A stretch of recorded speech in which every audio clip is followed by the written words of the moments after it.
Hello, everybody. Welcome to the Tuesday show. You guys can't see it here, but our third host over here, Nathan, is getting some belly rubs on my table.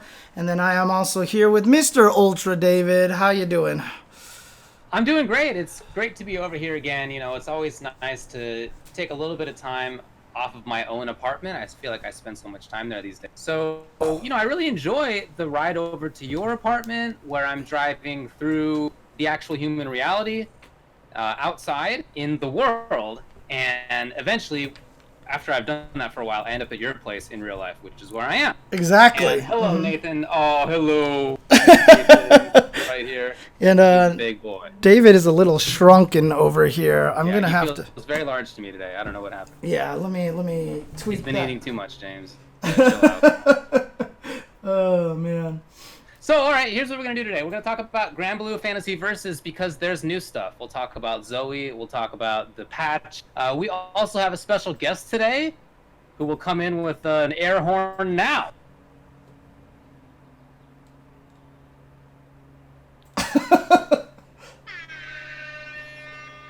Oh, there we go. Okay. and we're also going to talk about some viewer choice questions with some fun stuff this week to talk about, I would say, in the 5-5 matchup. And then we're also going to chat a little bit in that same context about FGC Dark Money or whatever, some interesting stuff on a few other changes to games, some other community news, but, you know, there's not a ton going on these days.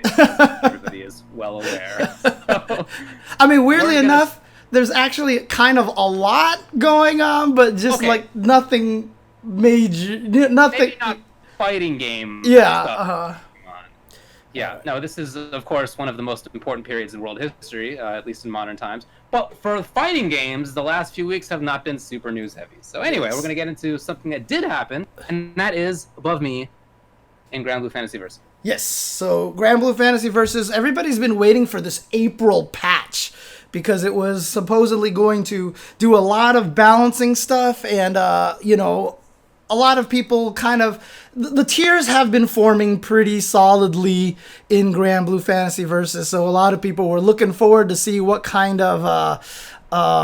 you know, changes that they were planning to make to the characters. And then also, of course, Zooey came out at the same time. So there you go. So new patch came out.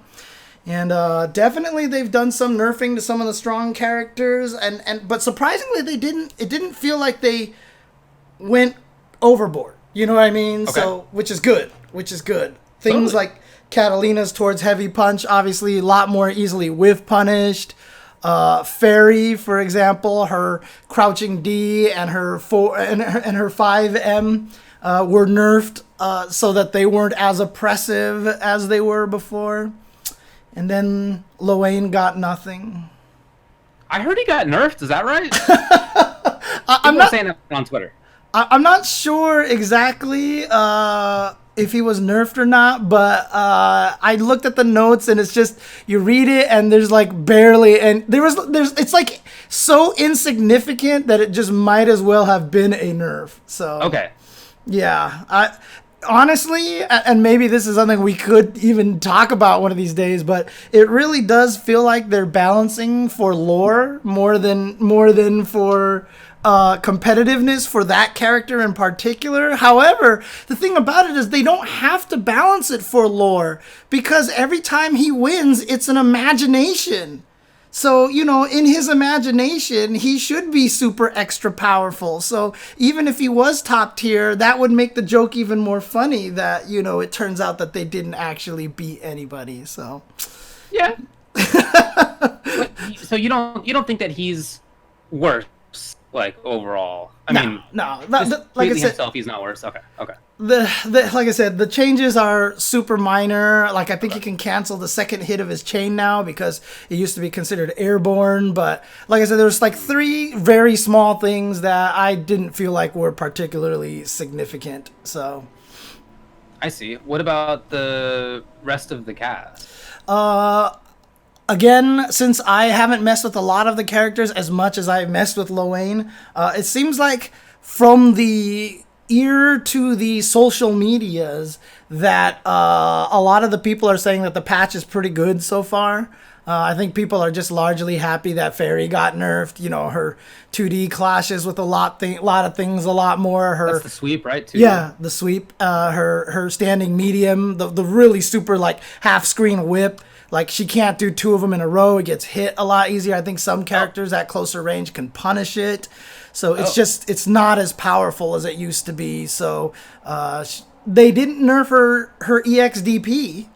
I think that's the same. In fact, unless someone in the chat can actually correct me on that one. But I don't think they nerfed that. So, it did get nerfed according to Kaiser Ken. Okay, I might have just missed that one then. It's slower. Got it. It is slower startup. Okay, but she still has it. Dulcim, yeah, they're not going to take that away, right? Yeah, Dulcim still has the EX uppercut.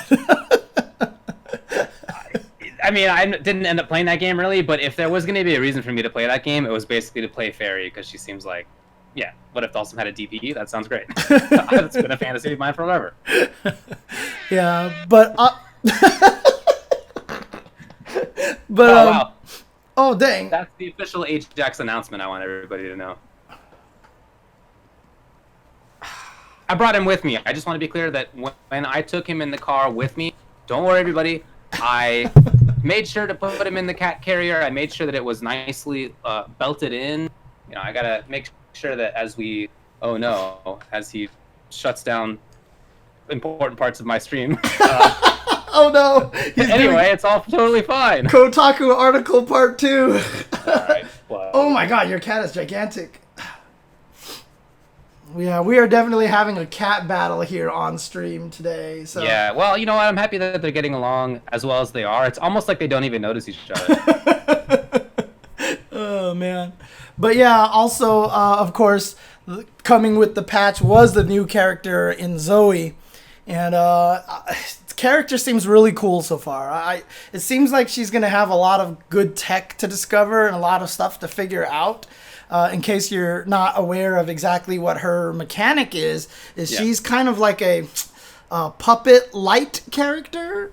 You know, she has a dragon that she can attack with, and the dragon has its own meter that, you know, it's kind of like Eddie. As you keep doing stuff, the meter drains. You can charge the meter up again and everything. And so you can actually make the dragon start doing attacks, and you can attack while it's attacking. She's even got a lightning strike that has nothing to do with the dragon, that if you hold the button, it doesn't strike right away. So you can let it go a little bit later and then come and attack while that's happening. So it feels like to me what they really did with Granblue is, you know, they kind of try to start with some of the more basic, simpler characters, and as they go, you know, they added Narmaya. Hey, I'm a stance switch character and I can switch anytime. And now here's a pseudo light puppet kind of character. And, you know, maybe that's kind of what they're doing, because, you know, it kind of feels that way even with games like BBTag as well. Like the character started off pretty basic, and now in the last patch there's a freaking tank.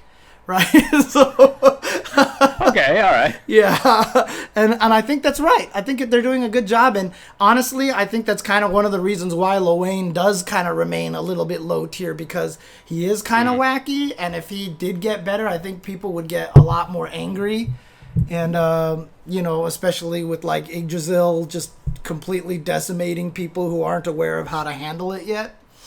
Yeah, like last week when we had Keats on the show, he was talking about how he thinks that some characters just shouldn't be the best. Like Agonos just like should not be a strong character.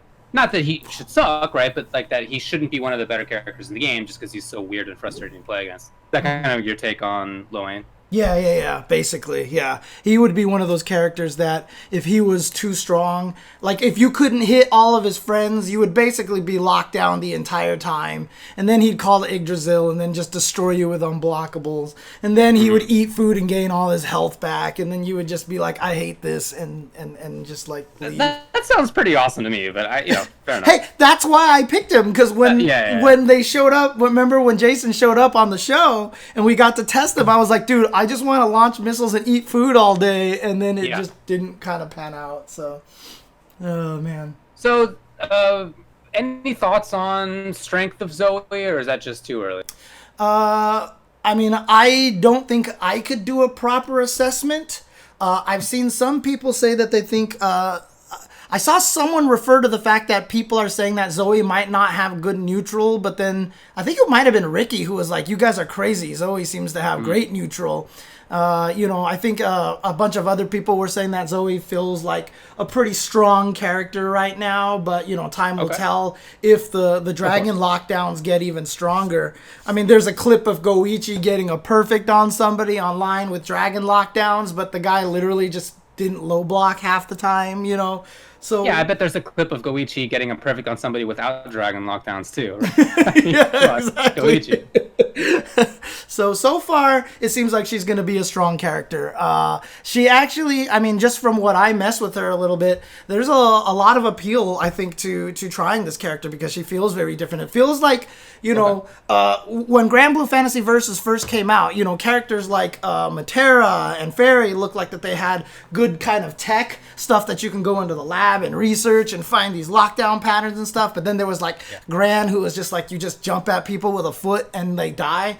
But it feels like the reason why I kind of steered towards Fairy and Matera, from early plays after I got the game was because it felt like they had that kind of tech. But it feels like Zooey has that potential as well. So definitely a character that I'm very interested in messing with and trying her out. Okay. Yeah. From the perspective of somebody who's not playing the game, it feels to me that the game has already changed a lot. Like there's several new DLC characters. There's already been a couple of patches. As somebody who is playing the game, does it feel to you like it's changing too much, or is it okay? It doesn't seem like the patch is anything huge. I mean, it's really just balance right now, and even if like I said, I haven't been playing enough to be able to quantify it, but I think most people are going to be happy that the patch is there because, like I said, I think that there's some of the characters that were clearly a little kind of powerful and people were getting kind of frustrated with them. And so, early on, and especially as we because I mean, this is happening with every time a brand new game comes out. People ask me what changed, in Street Fighter 5 Season 1, and I always say if we played it for a long time, I don't know if Ryu would have been top tier, if we had played Season 1 for a long time. Dragon Ball was a very, very different game when it first came out to what it is. Even before the big patch, by the end, it was very different. It was like, oh, we use sparking to save characters instead of the X Factor last character comeback. We were playing it wrong. And I feel like Granblue, as we're figuring the game out a little bit more, some characters ended up being a little bit stronger. So it's actually kind of good that they're putting a patch out early because, I would see guys like Giuna and a whole bunch of other guys. They're like, man, I can't wait till this April patch.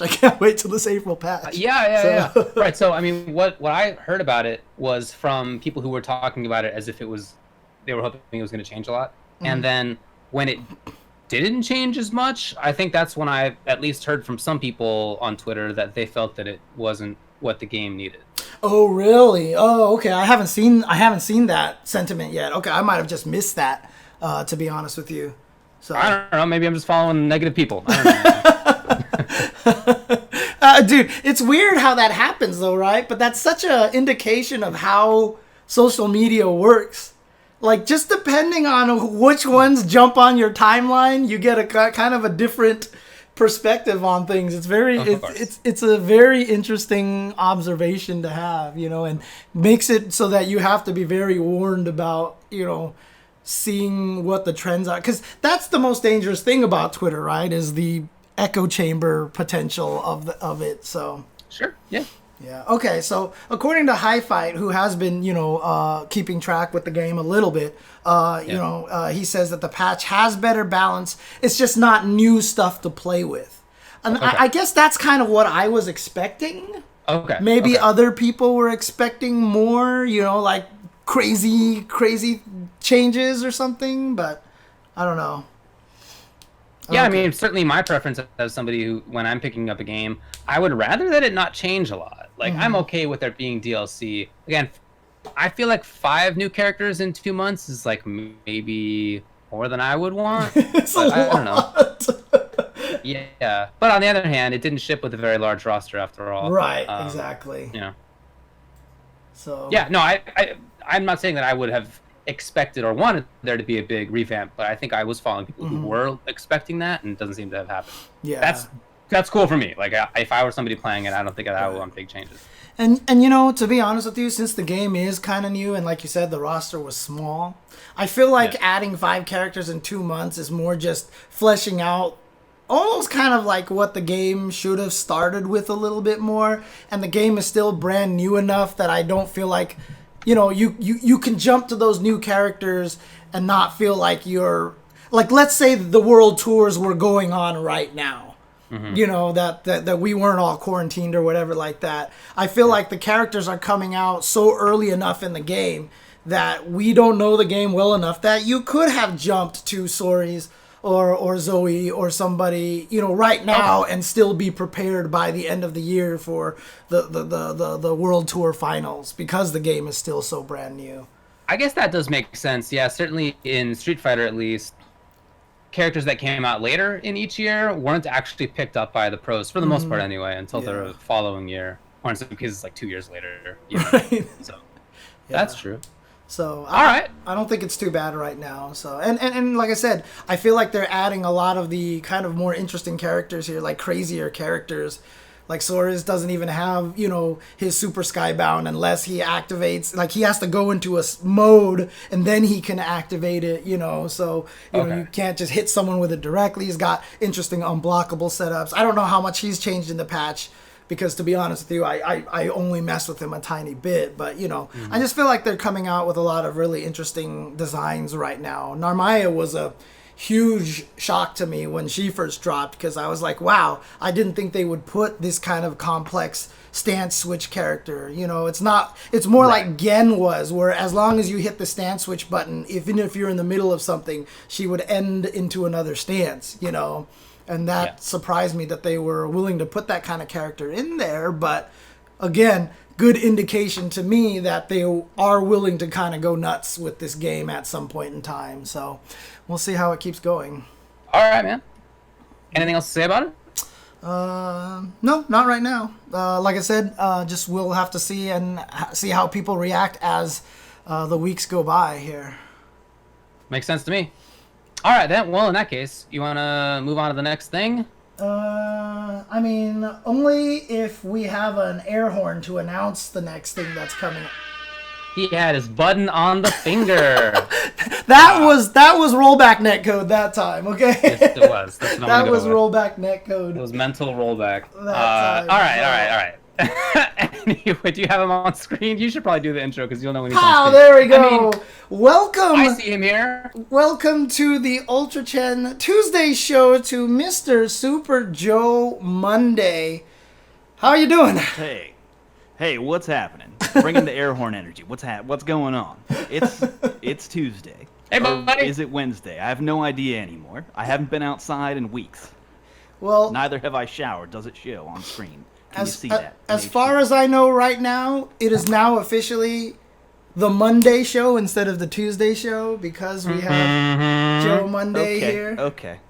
No, your hair looks good. One of my favorite parts about this weird thing that we're all living through is that everybody's hair is all doing the same thing, right? Everybody's hair is growing too long.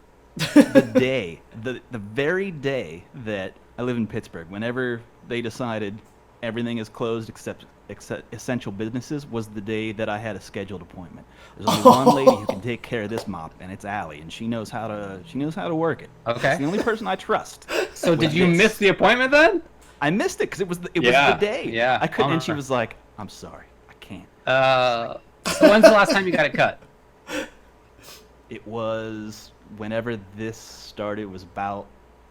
Oh wait, no, it was 6 months before that. So it's 7 months at this point.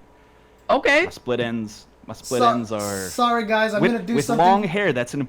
I didn't learn this until later in life, when I grew out the long hair.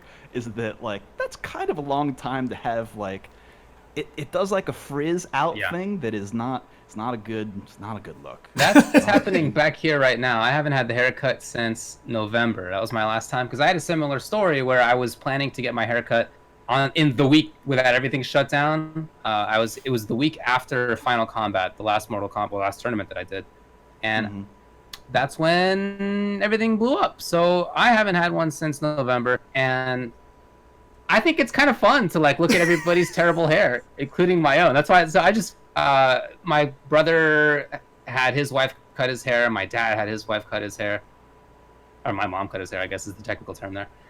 But I don't want to do that. I just want to let it grow out. I think it's kind of cool. Hey, I'm David. not upset about it. David. I mean, does it look great? No, but You know how people have been doing that thing on like TikTok or whatever where they recreate old photos?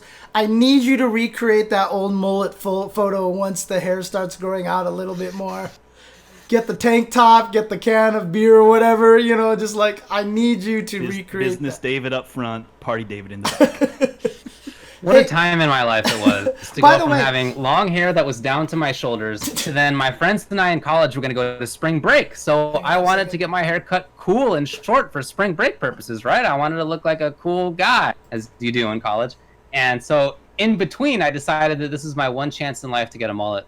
So I walked into the hair cutter and I was like, please give me a mullet. And they actually didn't know what it was. I had to look up a picture of what a mullet was because nobody had ever Patreon goal? Googled Yammy or Jagger around that time. I think I actually might have Googled Jagger, yeah. Like, It couldn't have been Google, but whatever it Jammy was. or you did an Ask Jeeves for Jammy or Jagger, and you got that there. You got that mullet. That's it. Definitely. That's it right there. Definitely. Sorry, that's So the. I walked out of a hair cutter with a mullet, and other people I think were pretty confused as I was doing so. Just people, you're walking out of there? I think that's the opposite. Anyway, I did have a mullet for 2 days. I got it cut again before I went to Mexico for Christmas. Oh my god. That's what happens when you fall asleep in a chair at Supercuts. Oops. All right. Anyway, what are we doing here? Oops, all mullets. We're talking about mullets here. That was the whole point of this guest spot over here. So, I mean, really, I'm just bummed out that I missed my hair appointment because for anyone out there who has long hair, and this is one more plug on hair, is that with long hair, it's like tough to cut, apparently, and it like costs more money. Ladies' cuts, I've heard going in like the hundreds of dollars. Yeah. My cut for my long hair, it's like up in I got the man bun right now because it's like I got the headphones on. It's a whole thing. I don't want my neck to be hot, but for this long hair and a glass of whiskey, $26. a glass of whiskey? They give me you go in, they're like, would you like whiskey or beer? And I say, give me a glass of whiskey, please.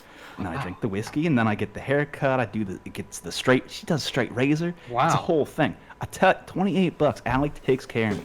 Man, living in Pittsburgh sounds nice. All right. Nice. Dude, Enough of the I think a glass cost of of whiskey living. cost me $26. And Okay, enough of the hair plugs right now. Okay, let's jump on to. No, one of the reasons why I really wanted to bring you on the show is because obviously during this time of quarantine, online tournaments have started becoming more of a thing. And one of the longest running online tournaments is the Reddit StreetFighter tournaments that you've been running for a very. How many people are on your staff who help run this event? Oh, like right now, that's a weird question to ask because when you say staff, there's no money involved Right, because of course, yeah. it's all volunteer work. And when I look and think about how long as we've been doing it, I only think about like the rollover of people who have like done a job for X amount of years and then left. But like to run an online tournament that we do and go through. I mean, now the entrants are up in the hundreds or so. Not hundreds, 100 or so.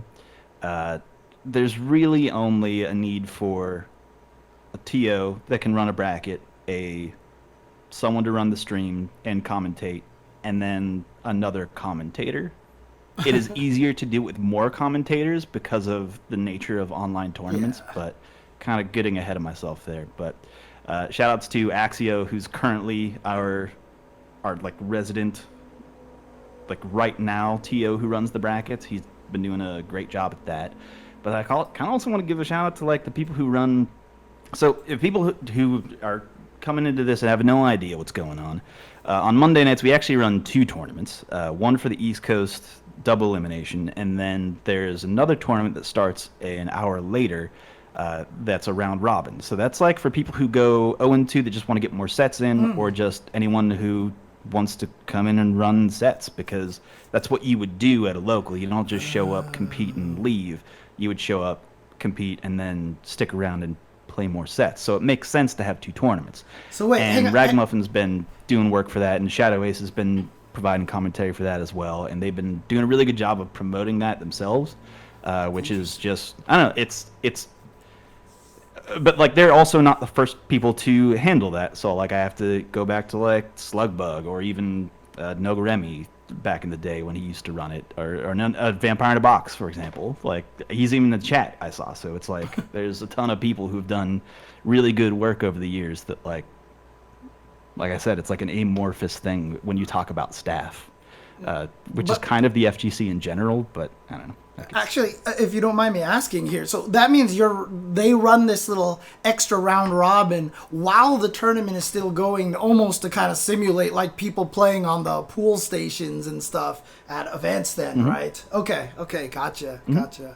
That's awesome. That is cool. That's just, yeah, it is just like a fun, it becomes, there are more problems with growth, obviously, where if people are competing in the round robin and then also competing in the bracket, where do you allocate time so that one does not hold up the other, and then respect everybody's time? Because the element that you don't get when you're doing an online tournament as a player that you would get if you were at a local is the stuff to do in between.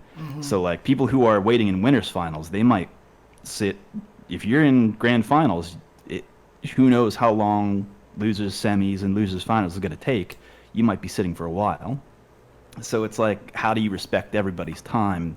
Because they're just sitting at home. They're not talking to any. Well, I mean, they could be talking to people through like Discord or what have you. It's why we try to simulate that with a round robin. Right. But getting people through as fast as possible, because they are sitting at home alone by themselves in a room, or well, especially right now. Right now, they're sitting at home alone. What people have done, which I think is really dope, and I would like to see other tournaments replicate this, is everybody going to a like one location, and then they stream like their side of things, and there's maybe 3 or 4 people that are at that a location, and they're like running set, like it'd be like, this is the Ohio crew or whatever, and Okay. they're just running from multiple accounts or whatever. Yeah. But it's just like, I don't know, there's a part of me that thinks that there's I mean, if you want to talk about like online tournaments and specifically how they could be run, that's almost what Super League tried to do. But if there were like actual resources and like people doing the work to get that out there, other than the people who set it up, then I think there's something to it. But that honestly, I've really spun out of control here. There's All right, buddy, how'd you get started in fighting games? a lot of spokes on that wheel, to be honest. I don't know. That's a weird. So, how I got started in fighting games is not unrelated to having an interest in writing books and being like. And we can talk about Geef's Gym later, which. Okay. If anyone out there hasn't read that or knows what it is, it's a tutorial specifically built around Street Fighter V, but can work with most fighting games in the way that they function, to teach you like the basics of a fighting game, which like through practical lessons. But anyway, I digress. When I was growing up, and I don't know if they had this in your school at the time, Book It was a thing. Do you remember Book It? No, actually. Hey kids out there, do you remember Book It? It was this thing where there would be like an approved reading list, and you go to the list, and it was like, if you read X amount of books, your teacher would give you stickers, and then you would take that sticker stamp bookmark to a Pizza Hut, and the Pizza Hut would give you a free personal pan pizza. Yeah. Okay. Yeah. You could read book. I know. You What? could turn reading into pizza like magic. Wow. It's fucking incredible, right? I know. That's like the dream transmutation. I know, right? That's like some weird alchemy that, honestly, scientists have not perfected yet. And like, I had it as a child, so come on, scientists, where are we at? But you could turn reading into pizza, but specifically, at the Pizza Hut that was closest to where I lived growing up, they had a Sam Show 2 cab, and a part of me was like, yo, I'm going to save all my lunch money. I'm going to read all these books. My mom's going to take me to Pizza Hut. I'm gonna play that Sam Show 2, and I'm gonna get in on this. And that's where like I got hit by the bug. Like I don't know if you have a moment in your history where you can remember like, oh, I saw this thing about fighting games, and I was like, I need to know more about this. That's when it hit me. And then so like all of that tying together of like, did I plan on publishing an actual book off of all of these lessons? No, not really, but it's a fun little story to wrap things around of like, book it led to Sam Show, led to fighting games. Basically, you're playing fighting games because you were such a genius, is what I'm getting. Obviously. I read a lot of Encyclopedia Brown, and Oh, I know Encyclopedia a thing Brown! too. Dude, is there like a collection of Encyclopedia Brown out there? Because I've always wanted to get one. I read that so much. Yeah, it's called the Encyclopedia Brown. Yeah, you could just like get them. I don't know what to tell you, James. Like I looked them up on Amazon. I could never find like a collection, like a nice collection. I wanted to gift it to my nephews, you know. Oh yeah, I suppose you're right. Like, there's probably like Hardy Boys collections or like Goosebumps collections. There definitely are. Yeah. I don't know if the same could be said for Encyclopedia Brown, but that was like some next level reading shit. Oh, yeah. And like as a second grader, I was always like, I can't solve these mysteries. The egg was hard boiled. What the fuck? They actually inspired me so Anyway. much that I wrote my own Encyclopedia Browns when I was a kid. Like I always tried to. Wait a minute, James Chen. There's a documents fanfic Encyclopedia Brown folder. It wouldn't be necessarily be those characters, but it would be the same thing that you're trying to solve the mystery based off of looking through the clues and stuff, Dang, you know? Encyclopedia James. I used to do that all the time. Oh, man, I miss that so much. But when it comes to you getting involved in the more competitive side, you know, in the FGC more proper, how did that happen?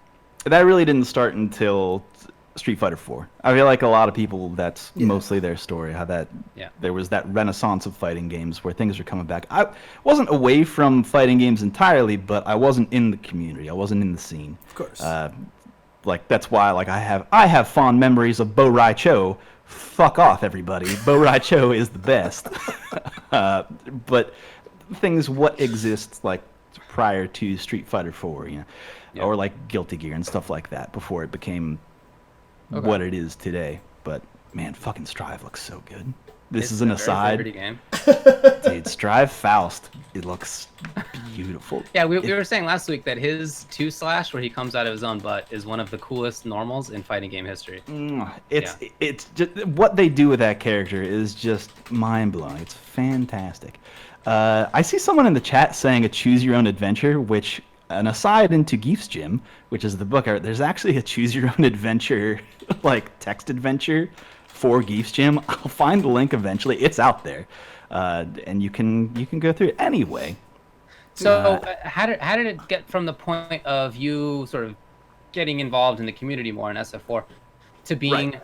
I mean, community obviously matters to you greatly. That's, I mean, presumably a big part of why you're doing the weeklies, why you're doing the podcast, why you do stuff on RSF itself. Like, how did that transition to major sort of community pillar come in? Well, I mean, that started on what was RSF4, which still exists in kind of a different form right now, but everything that was made on RSF4 is still there. And what I was doing was writing character write-ups of in-depth like if you are at this range versus this character, these are their options. Which there wasn't a lot of writing or videos what described that particular, and there still like aren't today for a lot of fighting games. Which for fighting games in general, that like specific spacing of where a character is deadly is like hyper important that no one actually teaches about at the next level. Which if you're making content out there, maybe you should fucking write that shit down. Anyway, so I was doing that, and I was doing it weekly because had a little extra time on the side where I could just do these write-ups, and then the head moderator at the time, Soul Synaptic Impact, was like, "Hey, do you want to be part of the team?" And I was like, "Sure, whatever," not really knowing what that meant as a moderator. So like then from there learned what it meant to be a moderator. Then there was the whole transition from RSF4 to our StreetFighter, the terrible release of StreetFighter 5, which saw a huge turnover of people that is sad, honestly. Like it's a bummer when I think about like all of the people who were involved who have kind of gone by the wayside because of that terrible transition. Definitely. But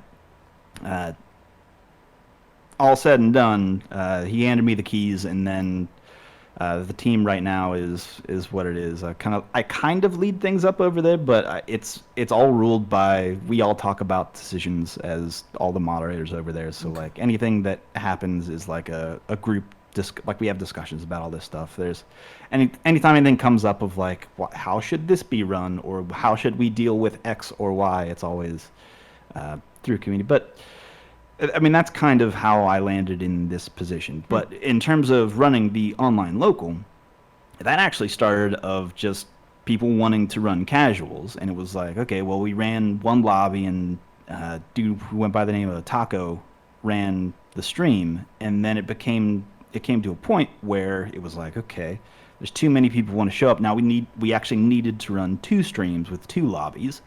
And then that was too big because you could only have 8 people in a lobby in Street Fighter 4 days. So then it was like, well, now we have more than 16 that want to play, so I guess we should just run tournaments now.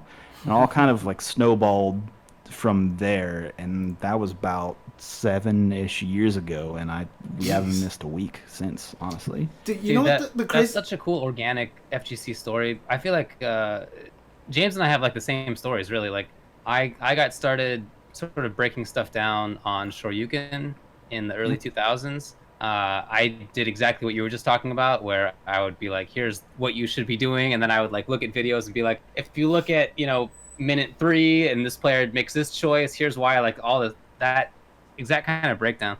And James did that kind of thing on alt.games.sf2 and GameFAQs even before that, right? Yep.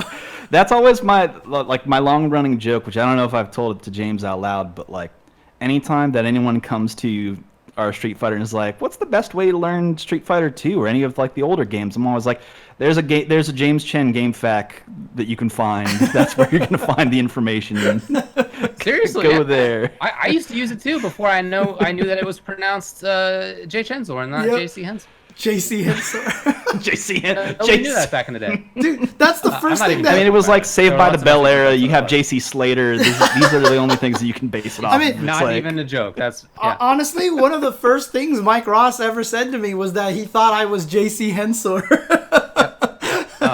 That really was not uncommon. Anyway, and then sort of the one thing I want to say though, the one thing that I want to interject though is that what's awesome about the way that this online tournament started is I feel like it started the same way that like almost every tournament started, right? I mean, just gonna have the same point, dude. Yep. Oh yeah, okay. Because when you talk to like Larry, Larry Scott Dixon, aka Shimblanca, who runs Final Round started as, hey, let's gather in our house and play casuals and stuff, right. And it just grew into something bigger. CEO was kind of the one guy scammed the Florida scene, so he was like, okay, I'll just run my own makeshift thing. It feels like this is where all the tournaments start from, so it feels like that this is just classic FGC storyline here.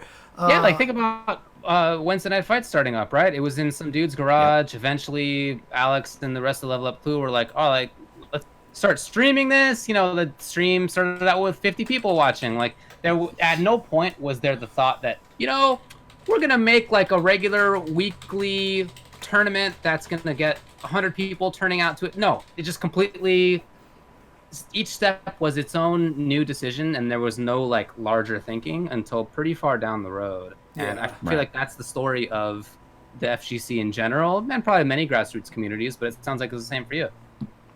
Yeah, I think the one thing that differentiates what we do from anything that actually is grassroots, like people actually putting in the work with their communities and the people that surround them, is that it is always, well, a couple of things. Is one, that there's always a rotating cast of people because it's online, and like who can say who's going to be around for X amount of time. But then the other issue is that being affiliate, which I've thought about before, is that being affiliated with Reddit actually kind of shoots ourselves in the foot, in that, like, from a legal standpoint, we can't really commodify what we do or like sell it to anything else because we are technically tied to Reddit. Got it. You gotta get a lawyer. You gotta consult a lawyer about that one, buddy. I know this is like, but at the same time, David, just being like, well, can you recommend a lawyer? Not, is there a lawyer that we know that might be able to help him?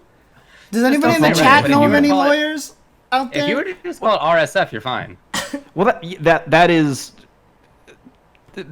one of, yeah, we could do that. We could definitely. I know I'm pointing this way even though you're on this side, but yeah, it's, yes, we could do that. But at the same time, we would have to also change like a whole bunch of other stuff. And then, well, that's the other thing, is that I wasn't around during the creation of any of the social media stuff. I only inherited that stuff later on, so like none of the names are the same, and it's like Reddit Fighting is the name of the Twitch channel. Right. Well, fuck. And Reddit SF is the name of the Twitter account, so it's like, well, fuck. There's no solidarity, and Reddit is right there in the name, so it's like, all right.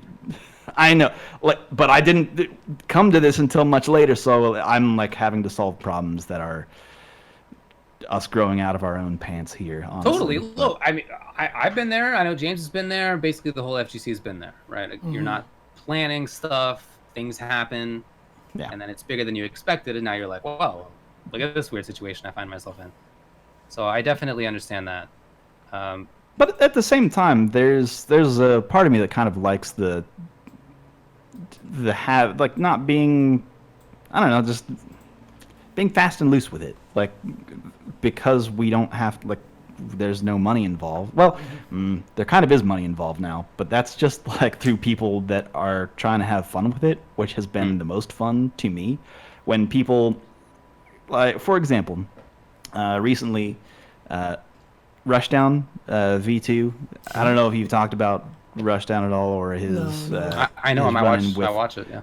With Robert Television and that that whole situation, which is like a fun like little beef, right? He's been, like, quote unquote investing in that tournament. He's been putting up pop bonuses just like out of pocket, and I think that shit's cool. Or like Chibi got us the other weekend, was like, here we go. Here's a cool hundo for the pot, and No Remy threw in like 3 hundo, whatever. And it's like, out of nowhere, of just people wanting the thing that they were a part of to be bigger, is like, I don't know. I'm kind of humbled and at awe that people want to grow that thing. But yeah, anyway. No, for sure. I digress. Put us back on the rails. That all makes sense to me. So you're running this online thing. You've been doing it for a while. Even back in, SF4 had not fantastic online. SF5's online has never been great, at least not legally. And now it's been changed, and it's, maybe better on PC. But throughout all that time you've been running online events, that sort of implies to me a feeling about the online event that maybe doesn't take the netcode into account. What do you think about just the viability, the importance of the idea of an online tournament? The thing that bums me out about online tournaments is that from everyone involved, maybe not everybody involved, but for the corporations involved that make the games, and historically the players who have competed in online tournaments, and the corporations who run like official online tournaments, aka like online ranking events, maybe you should put a little more resources into running an online ranking event to make it a good experience for people so that when they would come back and actually want to fucking compete in your goddamn tournament, and also make a netcode that supports that. I don't know. Maybe this is true for every fighting game right now that's trying to run a fucking, like, global fucking... Okay, I'm sorry. No, it's okay. It's okay.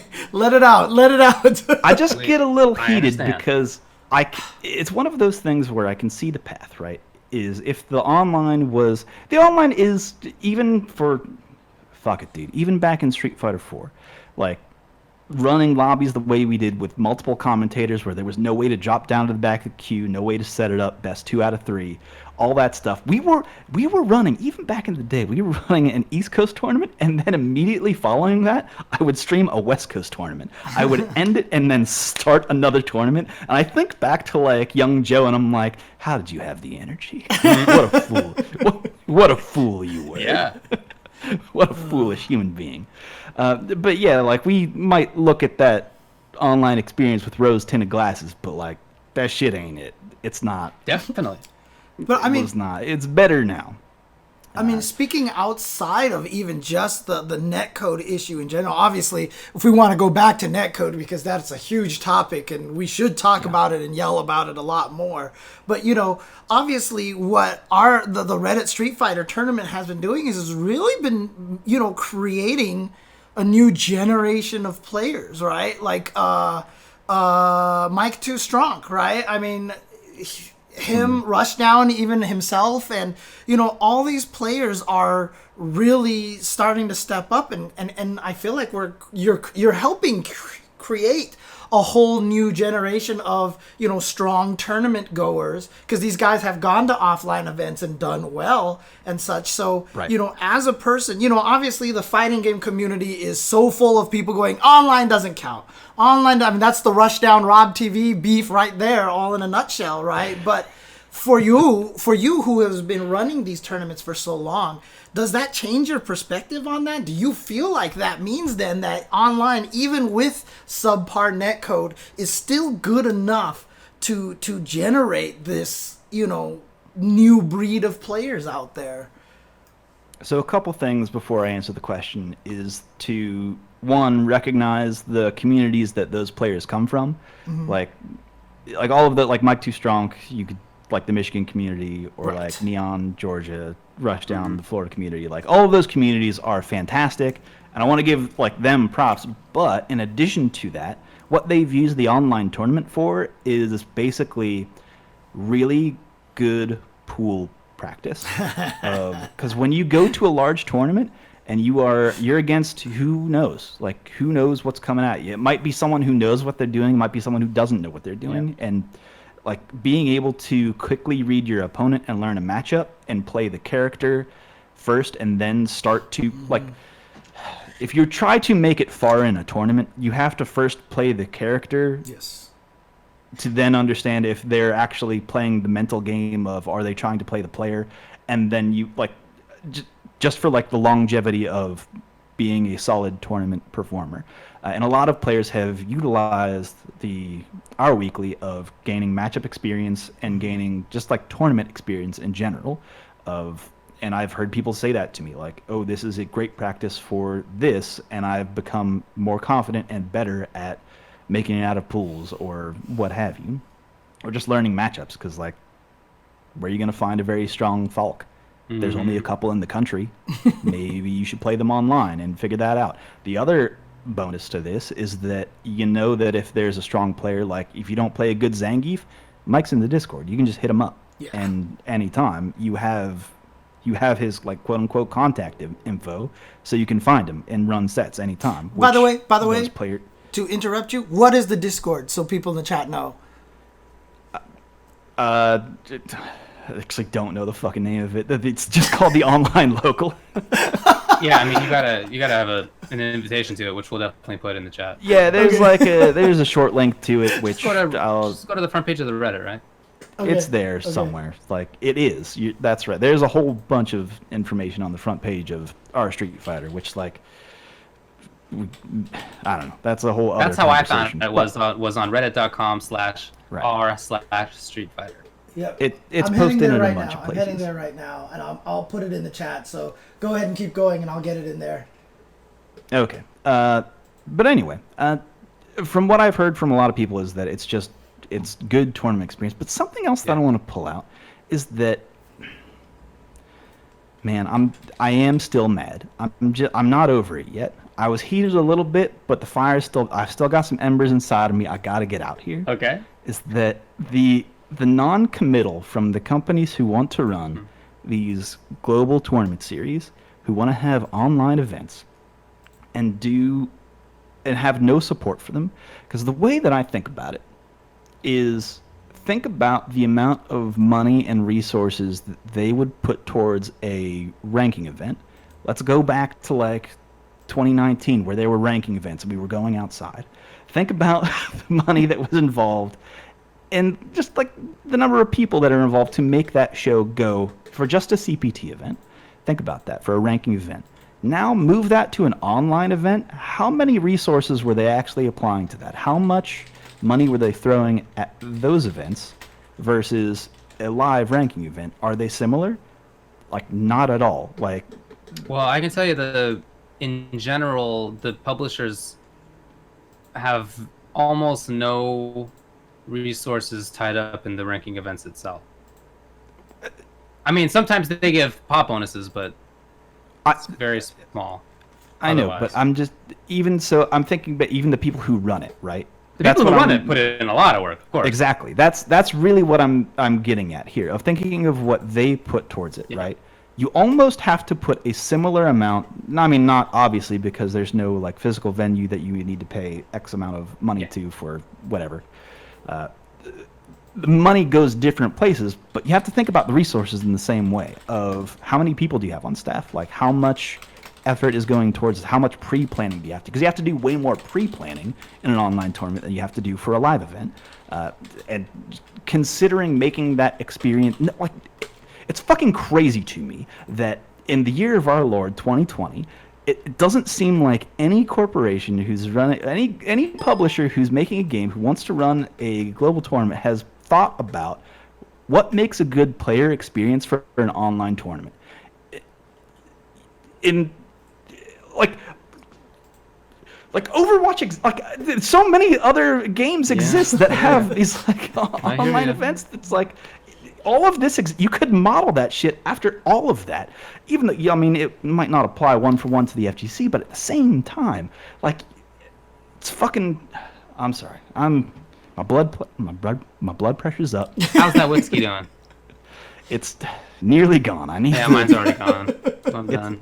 Because that's the thing, though, is that it's just a huge bummer. Because then that non-committal from that level then creates a top player who have influence, like people who would compete in these things, be like, I just lagged out, fuck it, fuck this tournament, Definitely. fuck all this shit, which happened all the fucking time. Indeed. And then that influence then spreads down to the people who would follow someone who has that kind of influence, and then just be like, well, I guess then all of this shit sucks, and why would I put any effort or any, like, why would I put any belief into an online tournament? Because fuck it, it's online. Where actually, there's so many more benefits that just no one's, like, I feel like no one's had a good time, except for when they come to our tournament experience and have a good time. And then I can only remember 3 times in our history where people have said to us, this was bad about your tournament, I did not have a good time, and we have changed like the way that we run things to make it a better experience for the players.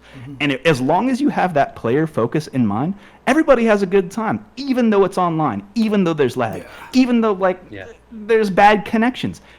That shit doesn't matter when you can just have fun playing a fucking fighting game online every week. I feel like the people who play in an online tournament are, I mean, obviously they are self-selecting, right?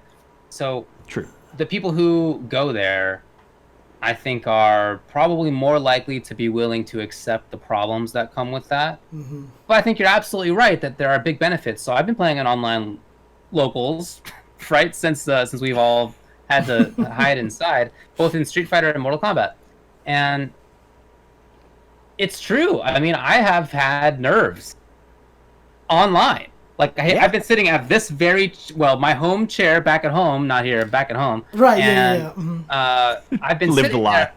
there, and I feel nervous because like I was on the stream that Mr. Aquaman was running when I was doing when I was in the Coliseum, the Mortal Kombat weekly that he does. Yeah. And I was nervous when I was playing in the Valley Combat little online local that like I helped even do. I was streaming it on this channel and I was nervous. And I was nervous when there was no stream and I was playing against people in the 818 local for Street Fighter. That sounds so bizarre, right? Like because I'm literally in my home. But it actually is true that there's still the idea of knowing that you're in a tournament makes you approach it differently. And that can be good, but it can also cause nerves. So this is, I think, an important way to figure out how to get over the nerves problem that can still be applicable when you go to offline tournament. But I mean, absolutely. On top of all of this, though, I mean, Joe, I mean, you are so preaching to something that I've been talking about a long time is you gotta make this online experience fun. Because honestly, and I've said this for a while now, I really honestly think fighting game online experience is one of the most masochistic, miserable experiences of all online gaming. I mean, you go there and all you do is watch your points drop and get yourself and lose to people, and you imagine the person on the other side is laughing at you because they probably teabagged you, or maybe they are laughing at you because you're playing Keats and he admitted that he did that last week. But that's just a thing, and it's why, to be honest, I actually kind of appreciate that Guilty Gear's trying to do something different with their lobby system and stuff, but obviously they did it wrong. But that's another story. But this experience that we have for online needs to be made into something a lot more enjoyable, because right now all you do is go online, lose, get salty, watch your points drop constantly, and there needs to be some alternate form of constant progress that you can feel or you can see, and just something that's more community oriented, that you can become better friends with other people, and that's kind of like the ongoing conversation of it. This also kind of gets me upset whenever I think about other games that reward failure. And then say out loud, fighting games need to reward failure in some way. If not, but when I say reward, I'm not talking about like, oh, it gives you something, but like at least try to tell you how you lost. Something that you can take away that is like, oh, something inside of me has improved, versus when you go online in that experience, you get teabagged, you have no idea why you lost because you just picked up this fighting game, you have no idea about frame data. Like, all of this stuff is well over the head of anyone who's just trying to enjoy themselves with the X new fighting game, and it's all lost. But important to that, fighting games, you need to have that player-to-player communication, be it through the game or through play in some way. It's too important to the genre to dismiss at this point. That's why, like, we've talked about for a while, at least in terms of what we would want in like an online training, right? Which still doesn't exist anyway. It would be like a Sherpa mode, right? Where you have someone, say, go into an online training session with you and be able to talk to you, and let's say it's like a half hour they spend with a new player, and then they get, like, I don't know, 500 fight money or whatever, just some kind of reward for doing something to help someone else improve. Is like incentivizing those kinds of things to then make it, one, player to player, they get invested in that, like, personal connection that is, like, so important to fighting games, and then they improve. I don't know. That's a win-win for everybody, but again, that's an entirely different conversation. And I mean, interesting enough, like, I feel like you should, like, reward people even if they lose, but obviously not something that, like, is ranking points, but for James, that's soft. You're making the FGC soft. Here's the thing. Fuck like everybody else saying costumes, that. like- We're losing players to games that reward that shit. Right. And they go to, why would I put any fucking time into this shit that is not rewarding, is only painful, is a dirge of an experience because the online sucks ass. Instead, and when I could just go play Fortnite and then just enjoy myself, right? Right. Why wouldn't I just go do that and get Exactly. rewarded time and again? It hits that button, I get that drip every now and again. I don't get that chip in fighting games because I have no fucking clue what I'm doing because there's no feedback from the screen. Yep. I have to go to fucking our StreetFighter or Shoryuken or GameFAQs to learn how to fucking play your game, and I just fucking. I'm sorry. Again, I apologize. Is that A little too heated. Are you? I don't know if it got caught on the screen. Are you wielding a knife? Yes. Yeah, sorry. Sometimes It comes out. Watch the stream more. The knife does come out. Sometimes the knife. Honestly, I didn't cognizantly even think about that. It was just in arm's reach, and it came out. It's not. Like, I don't know if you're like someone who needs to like mull around with something, like, and you're just like stay busy with your hands. That's kind of. Yeah. There's just happens to be a knife in front of me, and there just happens to be some people what need cut, and that's just this what happens. Sorry. My version of that is this little hand putty, but I guess some people use switchblades. It's a little bit safer. It's a little bit safer. Oh boy. Oh man. Well, David, did you have any questions specifically that we haven't gotten to yet? I'm sorry, I've kind of digressed. I've gone off script, and No. I mean, we could talk about how to go into, like, how to run an online tournament. Have we talked about that? Have we hit that? Have we hit Not yet. We haven't talked about that. So before we do that though, I'd like to ask about what you think about so many people starting online tournaments now. I almost feel like there's a glut. Yes. Like there's so many that Right. as a player you're like, well, I can't enter all of these. Which ones do I enter? Is there maybe only so many people who would do it, and so now the like market, obviously there's not money, but like the market for this is going to get just washed over. And do you think that there's maybe potential negative effects? Sort of just generally, what do you think about people starting so many online tournaments? Here's the long run of it, is that, or at least here's what I'm looking at and what I can see, is that locals have transitioned to running online events. Mm-hmm. Some locals have, not all. Yeah. And I think that is important for those communities to stay knit together. Now, that creates a bond between those people more than just meeting up within a week. Now there's like a place where you can go online to have conversations, what have you. Now, after all of this is over, that's still going to exist somewhere. Will someone pick up the slack and say, hey, all of those communities, what met here, or let's just say like Pittsburgh or in Ohio, will we have like a connection between those two? Let's branch out a little bit. Can we have that interconnectivity of like New York versus Ohio, or like Florida versus Georgia, right? Like can it be regionalized in that way? But that's a much further view of which people are starting to branch into now. What I've seen with like NLBC, for example, of starting very small within their community with online events, and then just now starting to spread out to kind of test the waters of how far can we reach via lag and still make it a good tournament experience for everybody involved.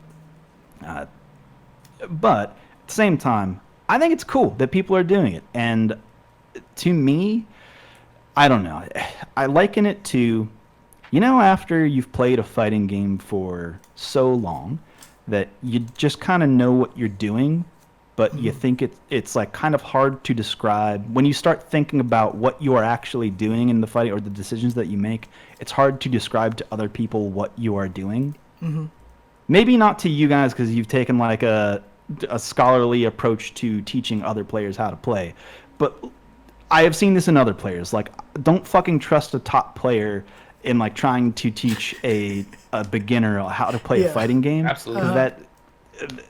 They're just not going to know it. If it's there are different connections being It's made. too inside their brain. You know what I mean? Like it's Yeah, somewhere too exactly. deep, and Exactly. so they like can't access it as well as I think people who have like had to like force themselves to learn it. People Yeah, on my and stream. I have heard this a lot. I call it the genius professor syndrome. You know, you just have that professor in college who's like, well, it's this because obviously, and you're like, what? You know? Yeah, they skip a few steps in the math problem. Yeah, for sure. Yeah. I'm going to go the other direction. That just say it's the idiot savant approach to. I think those might be the same thing. Yeah. Because it is harder for me now to which I've just started thinking about because there needs to be information out there of we've been running online tournaments for so long that they basically run themselves. Like it is. I do it. I'm literally driving drunk behind the stream of every single tournament, and having fun and like having a good time and trusting that things will go well because we have so many things already set up on the back end that I can trust that things will move forward in a way that I have educated the players enough, and even new players. That's the thing of having the wheels set up early on in the sign-up phase. Of forcing people to, well, at least to like applying checkboxes of like, have you rather like having the rules there to arm the players with enough information to answer the questions themselves, and then knowing that they're not going to fucking read the rules, and then knowing how to respond. Oh, it's here in the rule. Like we have planned for all of this. Don't worry. You don't need to worry, even though the information is available. That's fine. What I see now is a lot of what we used to worry about is, I don't know, when we started running tournaments, I would get so mad for being like, why wouldn't you read the rules? How it's right there. How could you not? It's right fucking, it's right on the, read the fucking line. But then realizing, oh no, nobody's ever done that ever for any tournament, which like, it makes it like super funny to me to even like going back to, like Capcom running online events, like Training Stage was banned for until like last year on online tournaments. From a technical standpoint, you could point at the rules and say that this stage is banned, but no one ever read the fucking rules until 2019, which is wild to me. Anyway, you can't ever assume that, so you have to prepare your tournament in a way to assume that nobody knows what the fuck they're doing. So you have to kind of soften all the edges and make it easy for players to find out where they need to be, find out where they need to go, and how to do that, and make it as easy as possible for them so that they have a good time. Like, me yelling at them for not knowing the rules is not a good time. So, like, that's the antithesis of why we would even run an event in the first place. Like, if you showed up at a local and the TO came by and was like, hey, you asshole, why are you not sitting in the seat playing your match right now? That's a bad experience. Who would want to do that? So why would you do that in an online sense? So you just have to kind of roll with it and make sure that the players know where they need to go, know how to compete, and just all that stuff. But just said, like, having said that, like, trying to tutorialize that to people who are just starting to try to run their own tournaments has been, I just like to think of, well, you would also need to do this. You'd also have to have this set up. And then, I don't know, that's another branch of this conversation. Just so people are aware out there, if you do go to reddit.com/r/StreetFighter, and on the homepage at the top, there is a link for resources up there. If you click on that, one of the things that's at the very bottom of the section called School of Business is the beginner's guide to running an online tournament, which you wrote to help people run these tournaments. And I mentioned that so people can go and check that out, but also because of the fact that my favorite line in there really is just expect no one to have read the rules. You know? You have to expect it because and you can't be mad at it. Like, we've done this for so long and had so many people come in and like literally thousands of players rotate in and out of what we've done over the last like 7 years or so. We're like, this is not going to happen. You have to be okay with it, and you can't like that can't hurt your ego because I've seen that and I've been that guy of like, fucking, why wouldn't you do that? You want to be part of this? No, like, No, you can't have. It's the same way for offline tournaments. There's nobody who's ever read the terms of service. Nobody's ever read the privacy policy. I write those things for a living, and I'm aware that the only person who's ever seen that is me and the client that I give it to. Like, I know. Yep. That's just like whenever, like, if, for example, you run into like the fucking why am I blanking on the name of it? The SFL, right? And then you look at the qualifier rules of like you can't stream your side of the bracket. It's like, well, obviously that hurts players, but no, but like it's, I don't know. Yeah, nobody read that. I didn't know that until right now. Nope. All of that is true. Dream Eater in the chat says, and only half the clients read that. I think that's optimistic. Yeah. That is honestly policies. That's probably optimistic. I'll tell you this right now: the biggest advantage of having a lawyer as your commentary partner. I mean, there's an advantage and a disadvantage. One advantage: I don't have to read any contracts. I just ask David, "Is this good?" Two, the bad part is, I mean, David could have. And maybe he has, but he could have screwed me over so many times already. That's right. My grand plan was to get involved in the fighting game community, rich as can be, and to make sure that all of the money that's coming through twitch.tv/UltraChenTV ends up in my pockets. Exactly. Yeah, the financial boon of the fighting game esports is coming your way, especially during it's bonkers to me that in this time of financial crisis that esports has been shaken to its core. It's just it's such a stable economy. I saw you tweet that, and I was like, yeah. Yeah, can you imagine that the investors who invested hundreds of millions of dollars in Overwatch League without ever having seen a video game before would get fleeced? That their biggest star just left to go to Valorant? Yeah, anyway. Oh my god. Beans. Oh, how could we have avoided this? If only. All right. Man. All right. But yeah, you bring up I will say that James did bring up a good point of sending people to our Street Fighter School of Business, which I think is a funny name to call a thing.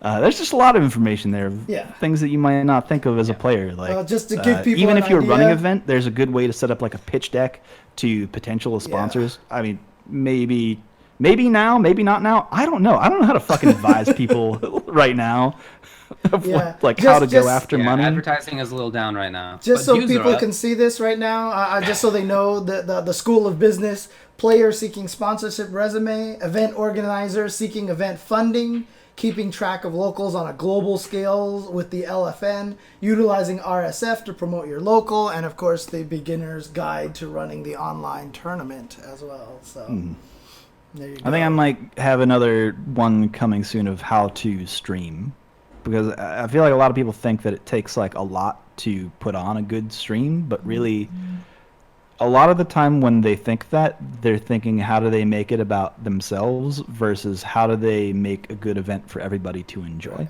which are different things. Like that's a different type of enjoyment, like, and a different type of, like, building your stream versus building your community are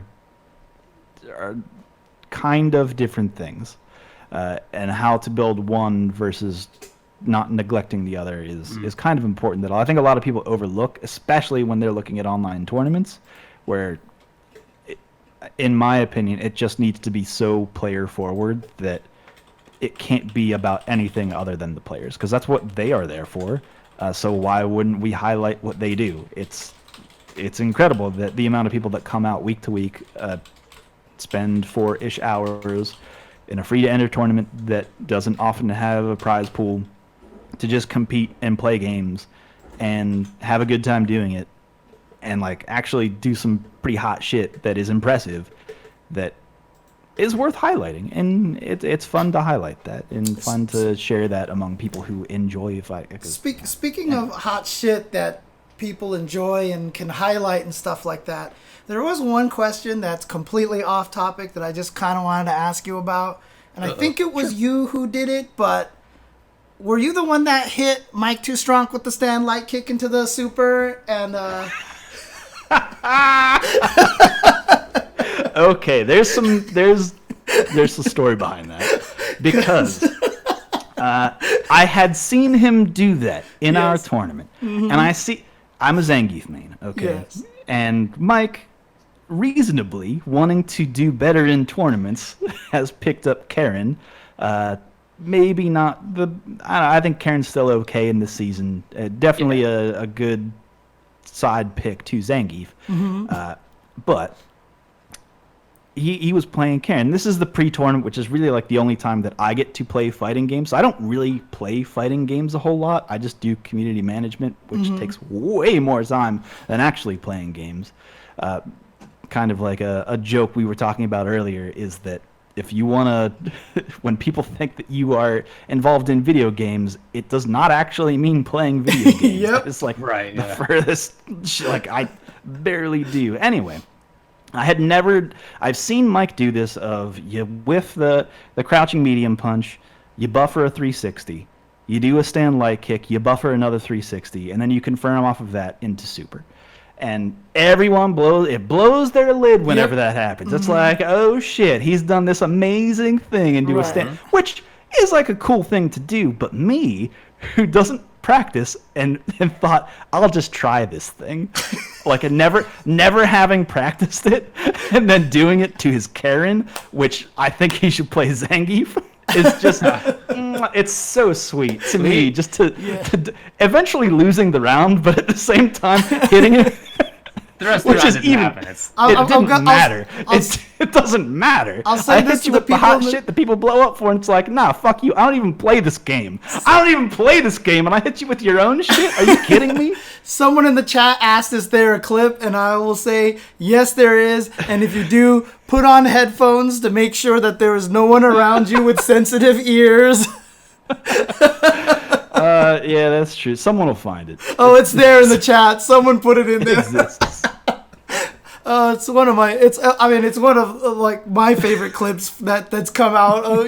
From all the stuff that you guys do, because I mean that is like one of the pop offs of the century there. So. But that's the other part about it, is that because we run this event, and even though it's online, and even though I've only met Mike in person a very few times, like, I still care about all these people. When I see their names show up in the bracket time and again, I'm like, oh damn, it's cool to see these players even go further in the bracket. I'm like, damn, Lizardman got top 8. How the fuck did we allow this Rashid to get top 8? That's bananas. Who could have allowed this? But it's, I don't know. It's cool. I mean, like you were saying before, locals are starting to do this. Yeah, I mean, my Mortal Kombat and Street Fighter locals are both doing it. In fact, the Mortal Kombat one's going on right now, and the Street Fighter one's going on later tonight.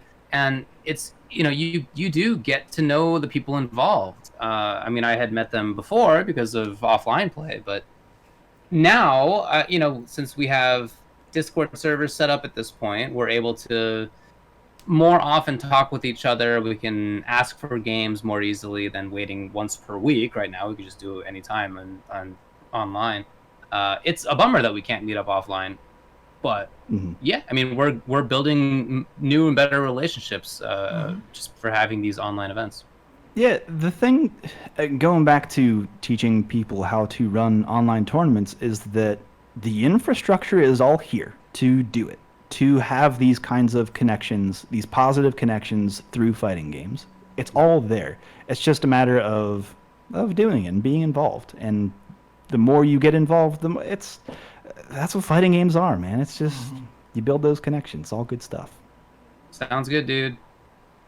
Even if I lose the round, it doesn't matter. Yeah, absolutely. Dude, and it's funny because I tell people this kind of thing about fighting games, right? It's about having those moments. Even though you lose that round, you will have that for the rest of your life, and you will lord that over Mike Too Strong for the rest of his life.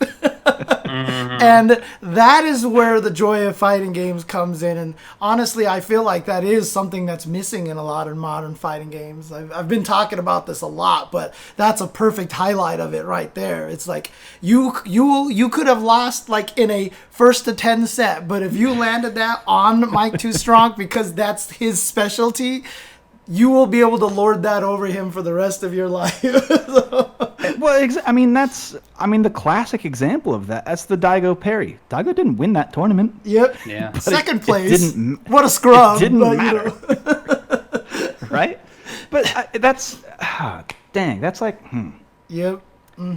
that's a good avenue to think about Yeah. when, Oh man. I don't know. Sorry. Yeah, I digress. Well, you know. Well, anything else you want to plug or mention or otherwise chat about? Nah, follow our stream at www.fuckdelaware.com. That's where you can find the official R Street Fighter tournament. I'm not laughing. I think that's serious, right? Yeah. That's not a joke, Not a by joke. the way. You can go to www.fuckdelaware.com. I'm typing that in right now, and if my eyes melt, then you know. Nah, not a joke. We pay for that UI. It's a whole thing. There it is. Fuck 'em. Reddit fighting. Twitch.tv. The funniest thing to me, and this is not a slight to anyone who might run that Twitter account, but having CapcomFighters retweet the www.fuckdelaware.com link is just, to me, that's a win. it's okay. I made it. We made it, you guys. Now, We can be done. One thing I do want to mention, though, is that, you know, I've seen High Fight talk about this. I've seen a lot of people talk about this. You know, obviously, you know, you guys have been running this for a very long time. The viewership is not necessarily as large as, you know, one would expect for something going on for this long, right? So, you know, this is just... You know, hopefully one of the things that I would like to do is to make sure that people are aware that this is going on so that they do watch it, so that you guys do get more viewers, so that people can see all these guys. I mean, I see Wolfgang in the chat. He plays in the tournament as well, right? He's been there, yeah. Yeah, so... And the whole thing about that is that, I don't know, and this is just me begrudgingly approaching this part of the conversation of, it's not about the viewers, it's not about pumping our numbers up, because we're never in a position where we want to sell the product of an online tournament to anybody. It's because it's always player based, which we have a sub button, but all of that money used to go to when we would run player sponsorships from our Street Fighter, right? That was like our war chest that works different because of the way that Twitch payouts works. Like it's kind of this lump sum of money that can go towards a player sponsorship to make up for whatever difference. But in these times, we don't really know exactly what to do. I'm trying to use that money for good. Who can say? I might use it for bad, and you know, we'll see how that goes. yeah. But I mean, I guess don't know. the reason why that I promote it is not even necessarily to be like, hey, you guys need to support these guys. You know, it's just, like you said, it's building a community. It's creating a fun environment. And the more people who watch it, eventually they may be tempted to try to enter it, and they'll enjoy something as well. They'll have a good time with it as well. You know, it's such a great resource out there for people to play. And I mean, I'm not going to lie. I have thought about entering a bunch of times myself recently because I've been playing so much. I just kind of want to see how I do. But like David said, I'm terrified and I'm bad on stream. But, you know, we'll see. Not what I said. Not what I said. What I said is that I was nervous about it, but I did it. And it was helpful for me. Yeah. I'll have to... To be clear, you should do it. Twisting the words a little bit. I mean, I can barely win when I play on my own damn stream, okay? It's scary. It is scary time. I mean, I have floke syndrome, you know, where I would play at a Wednesday night fights, I would win, dominating, go on stream, lose, go on stream, lose. Okay, that's it, you know. But, you know, I've definitely thought about maybe jumping in and like finding like a Smurf account or something. So get a Heidi, yeah, come on. Yeah, but the thing about it is, you know, you'll see Make a funny name. a Lucia on stream, and everybody be like, "Oh, that's James." Come on. I don't know. We saw Lucia approach top 8 last week. Right. Stranger things have happened. You kind of bring up another thing earlier. I'm sorry. I'm kind of like going off on a sidetrack here. Are we good on time? I don't know how much time we've allotted to this. Yeah, let's wrap it up soon. But what do you got for me? It's just that in this time, in this downtime of everybody being quarantined, is that we're finally getting back to player-to-player storylines that has been absent from a lot of major online events, which has, because there's so many, it's hard to keep track of. There's multiple global events going on from week to week with players who would travel globally, so it wasn't like a traveling tour where it was like this week here, this week there. Yeah. It was kind of hard to get a sense of who has a grudge, who cares about what, and it was almost hard for those players to get that information out there of, this, I got bopped here, but I'm coming for you next week. Like those storylines didn't really form in the last I don't know, however many years that they've been trying to, that we've seen money being pumped into the system that hasn't been player focused. But then you look at the Rob TV versus Rushdown thing, and it's like, that's super exciting. That's very compelling to watch, even if like parts of it may or may not be manufactured, or like, I'm not going like inside baseball here, or like, you got to keep a kayfabe, but like, it's fun when players get angry at each other. I mean, even if it is in this like light situation of like pitting player versus player, and now is a time to start investing in that. So if you are trying to run an online tournament, think about how you want to pitch your event. Like, think about it in terms of boxing. Like, how do boxers promote each other, or how do they promote their event? Get a little blood out there. Put a little like hype reels, make it happen. Show someone getting dunked, because someone getting dunked only sets up another person getting dunked later in the future. Have you never watched like wrestling? It's all. I mean, look, I always, two things. One, I've always told the story of West Coast traveling to Sensation when Street Fighter 4 first came out, blowing them all up, setting them all up, coming out to bar fights, and blowing us all up over here, which is what kind of created Wednesday night fights in the end. I mean, like, when you think about something like that. And then I can't even remember the second thing I was going to say anymore. So rivalries are pretty cool. And it's true that I think this is a good occasion to be able to highlight them a little bit more easily, because there are fewer things to talk about, right? That's the thing that I want to mention. As soon as I got wind of that Rob TV Rushdown thing, I can't even remember how I got wind of it, but I mean, obviously people were talking about it, showed up on my timeline. And as soon as I saw that, I commented right away. I was like, I love this. I love this because this is a genuine rivalry. You can tell they want to beat each other's asses, but they were still respecting each other as players and everything. It was that rivalry, that kind of thing that is so valuable to a community. And yeah, as soon as I saw that, I remember it was happening during the Tuesday show, I think last week, and I said, like, afterwards, you guys should go check it out and watch the VODs. Unfortunately, it didn't last very long, so, kind of quick. Oh, shit. All right, man. Well, look, I guess that's about it. What else you want to say before you get out of here? I don't know. All right. What kind of whiskey were you drinking? Go play Animal Crossing. I'm an Animal Crossing main now, so just check out my village. It's dope as fuck. Got a pentagram going on. I've increased the pentagrams in my village by 300% over the quarantine. So that's wow. I don't know. It's whatever. Ain't shit going on. Yeah, I've been playing Doom. That was my choice of the games that came out. The new Doom or the older new Doom? 2016. Okay, that 2016 Doom is just super good. It is a gratifying I'm on like the 4th or 5th replay now, and really good. So good. Everything about it, moment to moment. Tricks.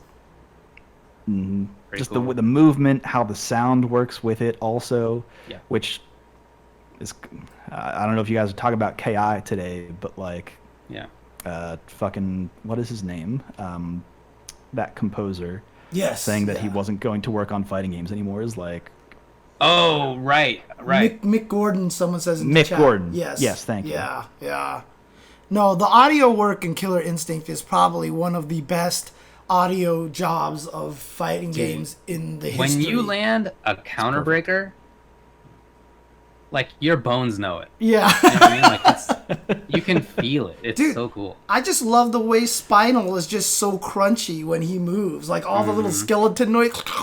Like the audio is so good in that game. I've been playing a lot of that game lately. All right, anyway, that's it. All right. Get out of here. Thanks for hanging out, man. Much obliged. I know you. That was a lot of fun. Off. Thank you for having me on the show. I do have one last thing to say though. Is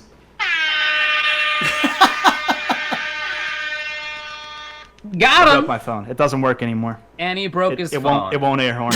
I ran out of air I ran out of air in my air horn. Man. I hacked your phone from here. Tough. Beans. All right. Let's I'm muting my take a break. mic. I'll see you guys later. Later, Thank buddy. you, thank you. Appreciate you we're coming on very much, sir. Thank you very much. Definitely. Thanks, man. We're gonna take a break. We'll be back with more in a bit. We're gonna talk about various 5-5 matchup FGC discussion topics, both from us and from the viewers. Be back in a bit. Be right back, guys.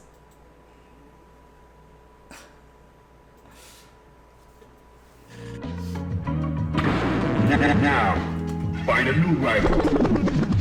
Yeah, so just in case people aren't aware that the cat butts are on my channel, or on my Twitch channel, they are the PG version of my infamous tweet of "suck my nuts, assholes." So I have Sigma Nuts cat butts. Sigma Nuts cat butts here. That is the PG version of it. So if you guys want access to the Sigma Nuts cat butts, which is the PG version, because I used to tell people who subscribe to my channel, suck my nuts, blah, who subscribe, and I actually got a YouTube comment asking that I would tone that down, so I came up with Sigma Nuts cat butts for the PG version of it. And there you go. So if that is something that you'd like to access to, one of the things that I did want to mention though, I see a lot of people in the chat talking about bronze, shout outs to bronze players, here's bronze players stand up and stuff, and one of the reasons why I did want to bring Joe on to the chat, and we didn't talk about starting our own tournaments or something, is that David and I have talked about potentially running our own little tournaments, and we kind of wanted to do beginners tournaments, maybe specifically for bronze players, for bronze silver players, maybe even bronze silver and gold players, to obviously someone can smurf in there if they want to.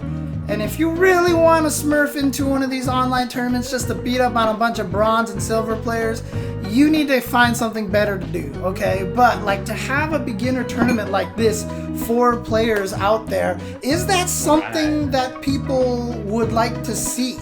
Is that something that people would like to see? A tournament specifically designed for beginners, for bronze. So in other words, if you enter and if you're above gold rank, if you're ultra gold or something like that, or above, we will ban you from the tournament, essentially, like that. Is that something that you guys would be interested in if David and I started running a beginner tournament? Yeah, so, yeah, and that's the other thing too, is that Dave and I would commentate it. Maybe at the end, whoever wins can then challenge me or David, and then we'll play them and try to, give them advice or something like that. It's just something, that we had thought about doing, and if people are interested in that, even in the chat below, let us know on YouTube, and here in the chat right now. I'm sorry, in the comments on YouTube, but here in the chat. If it is something you guys are interested in, tweet at us, DM either of us. Let us know that this is something that you are absolutely interested in, and we could do that. Cool. Okay. Yeah, because I used to do stuff like that. I used to run the jchensor dojos where I'd have two people play each other, but honestly, I ended up way too long talking about, giving the advice was more of the show than anything else. So I would actually like to have something where more people can play. We can do both. I could do the jchensor dojo, and we could have these online tournaments at the same time. So I think that would be kind of fun. Right, maybe Snowboarding Bulldog, and that's the thing to find out, right? But that's the other thing too, is that a lot of people who are bronze spend a lot of times trying to figure out how to improve and how to get better, and it's one of the hardest things to do because there's not a lot of spaces out there where you feel like you can play against other players of your level and go from there. So it's just one of those ideas out there for people. Yeah, rookie is default rank. Basically, we would just pick a maximum rank that you can be at and then go from there.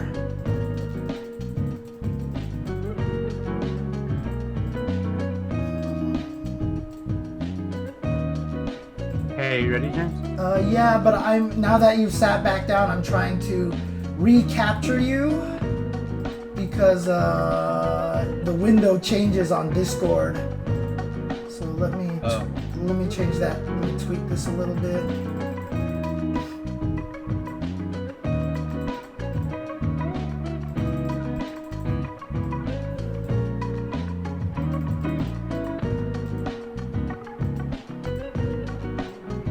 And of course, when I say at the end, then users can challenge one of us, they probably mostly challenge me because David would probably kick their asses too badly, so someone more that they could beat up on, like myself here. James, if only you saw the Ken I lost to on stream earlier today. Probably one of the same Kens that I've lost to many, many times in my life as well. Oh, man.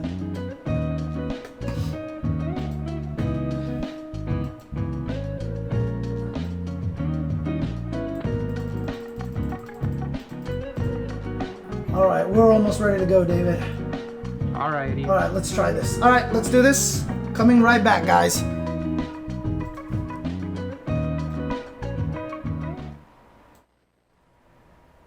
Hello, everybody, and welcome back to the Tuesday show. Once again, thank you once again to Super Joe Munday for jumping on here and joining us. If there's anybody else that you'd like to see as guests on the show, let us know, because obviously that's something that we're trying to... How rude of you, David, right now. Eating on stream. I'm just hanging out with my buddies. Hanging out with your buddies, eating on stream. Oh, man. All right. All right. What is it? Why?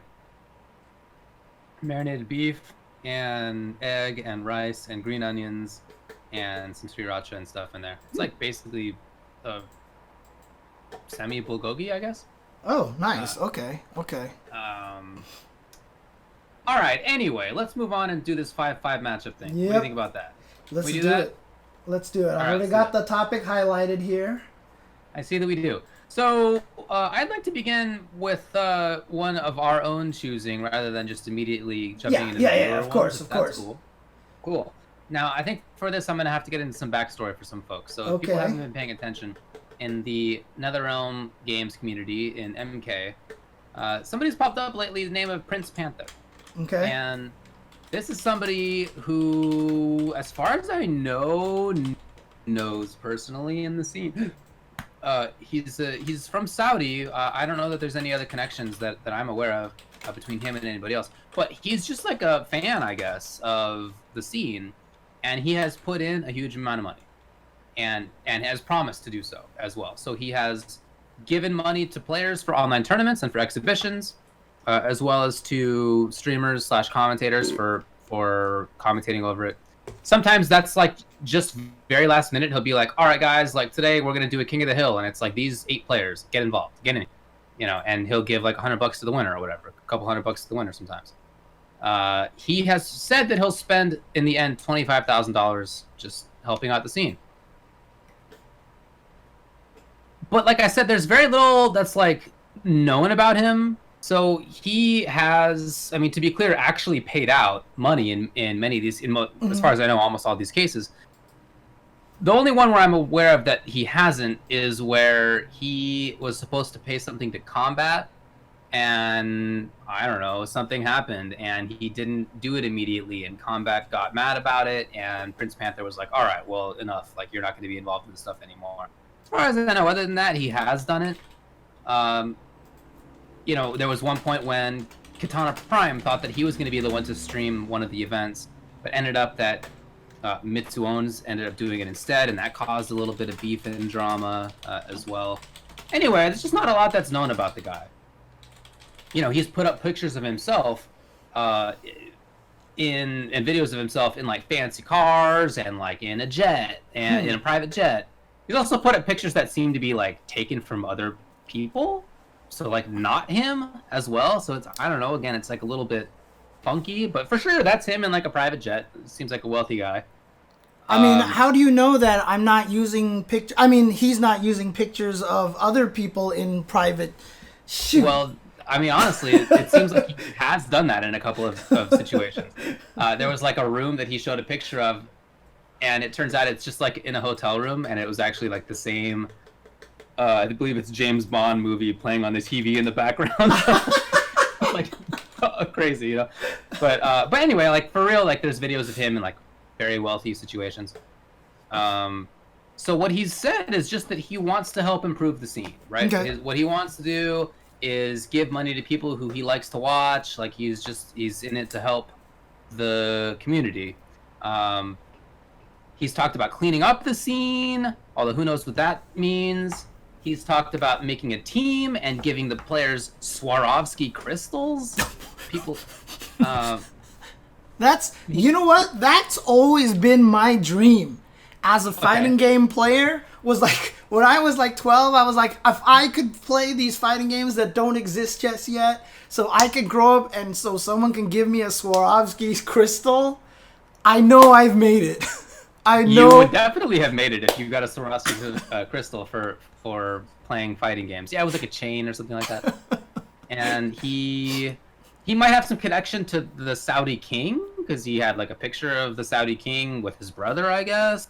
And he's talked about like going to have meetings with King Salman of Saudi Arabia. Unclear again. So there's just a lot of like unknowns, right? And I don't know how he has this money. Is he just personally wealthy, or does it come from some weird situation? You know, the Saudi royalty, Saudi king, is involved in some stuff that, as a scene, I would really rather that we stay away from. You know, the Saudi government, I should say, right? I mean, I think that they do some things that I am super not down with. But I don't know, this guy's involved in any of that stuff, right? So, is it okay? Is this okay, in your opinion, for somebody to just sort of appear one day and be like, I have $25,000 to give. I'd like to help the scene. No info about where the money comes from.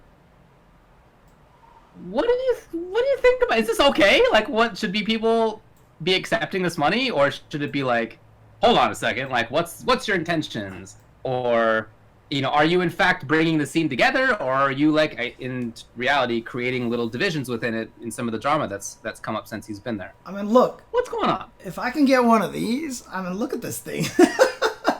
Look at this thing. Okay, so it's not that. It was a little like necklace-looking chain that kind of looked like one of the Black Panther necklace situations. Okay. Fair enough. Look. I don't want to say that I know that his money is anything weird. Maybe it's totally fine. I'm wondering, is like, since you don't know anything about the guy, other than he says that he's here to help, is that cool? So, again, this has nothing to do with Saudi Arabian money. This has nothing to do with, do we know this guy? This has nothing to do with any of that stuff. My answer to this question is always going to be no. Right. I do not think this is the right way to go, because this is... I've always believed in growing the scene organically, because regardless of who the source is, unless it's somebody that's just like, like Tom and Tony Cannon, okay? They've been doing this for 20 years now, right? They've been running this Evo forever, and, even before that, they were doing all sorts of stuff, for the fighting game community. Yeah, You have people that you can trust that have been in the community for a long time, and they've obviously already supported the community through Shoryuken and Evo for years at a loss. Obviously, Evo is not at a loss anymore, but, they've obviously kind of put in that effort. But, if somebody comes from nowhere, essentially, that's the main point, is that Sorry, my cats were, fighting, and I heard them meowing at each other. Hey, what are you guys doing? Literally, I just hear this meow, meow, meow. But, this money comes from nowhere. The problem is that it always means that the money can disappear as fast that it can show up. Sure. And when this money comes in, and everybody starts getting used to this different kind of level of where the community is at, and I say when because it's almost guaranteed, the money is taken away, that changes everything. And now, can the community survive going back? The Tekken community, when MLG picked up Tekken for a while, it almost kind of happened. They got kind of used to a little bit of bigger prize money, and then when the Tekken got dropped from MLG, the players were less inclined to travel a little bit all of a sudden. That's the kind of thing that I'm always scared of. If we can grow organically, which is what I've always wanted. I mean, I've told this story many times. I'd expect to have long been dead by the time we would have gotten to Mandalay Bay, arena kind of situation. But somehow we've gotten there much quicker. But that was kind of the pace that I was expecting, it was going to take us a long time, and I will be okay with that, because that means by the time we do get there, we did it on our own. No one can take the money away from us, and it's just our community will be able to continue to survive on its own. That's kind of where I've always been in the stance of. So, okay. If it's like, hey, Ultra David wins the lottery and gets $100 million, then Ultra David's like, here's all this money. I'll be like, okay, because I know Ultra David. I know he's in it. He loves the fighting game community. I know he would want to do right by it. And like I said, for me, I'm always wary of anybody, regardless of their background or legitimacy of the money, if they just come in from nowhere and is like, hey, here's all this, I want to do all this crazy stuff. So that's the part that kind of scares me. So I do agree with Axiom in the chat, who says that it reminds him of Yomi during Mortal Kombat. When MKX was new, yes, Yomi Gaming started up, and they had a team, they had a little venue in the Atlanta area, and they just sort of suddenly had money. And I don't know how much about that is publicly known. Anyway, the money ended up not being coming from a legal source. And the guy who was doing it went to jail. And so it blew up. Oh, I never heard about that part. Okay. It blew up. And I mean, that sucks, but on the other hand, the players for a while got to play professionally. They were supported, they had to live there, and they had to do some work and stuff, but it was a job for them for a while. And is that good? I mean, that seems nice. And right now, it's a terrible economic situation, and even people who had regular jobs a month and a half ago, many of them don't now. And so that, getting any support right now, any extra monetary support right now, I think is pretty hard to say no to. Yeah. I mean, the one thing, though, is that we were fortunate, in my opinion, that the players who were signed to Yomi came away with it as unscathed as they were. There's definitely a lot of ways that could have gone wrong. someone might have moved over to Atlanta and then just couldn't find a way back, or got involved in whatever thing and they get put into jail or whatever like that, you know. But as you said, we're in an economic position right now that, yeah, I'm not sure if we can, you know, I'm not sure if a lot of people would pass that kind of thing up. Right. You know, the temptation is very high right now. For sure, for sure. But yeah, I mean, in general, I understand your point that you don't want the scene to get hooked on somebody's money that's not going to be there long term. And I agree. I think overall, I think that's an important thing for us to feel sort of untethered from that overall. But yeah, in this instance, it's hard for me to say that I think the players shouldn't do it, because I think that in many people's financial situations, it's just like hard to not, you know, go for that. And what's nice about what he's done is that it hasn't been like only a certain set of players. He's paid out money to players in North America, South America, Africa, Europe, Middle East. I mean, like, he's had King of the Hills and stuff and events all over the place. So I mean, you know, a lot of players are feeling the benefit of that.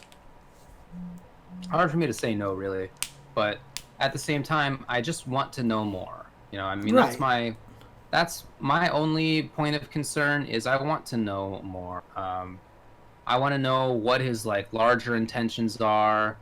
You know, for example, the thing with combat, where combat ends up sort of getting, you know, he's out of the future money that's involved, or whatever that's going to mean. I don't know what that means, right? What does it mean for combat to not be invited back for any of these things? What does it mean? Is combat now not going to be on a team that maybe he would have, that maybe would have paid him a salary? Like, what's it going to be?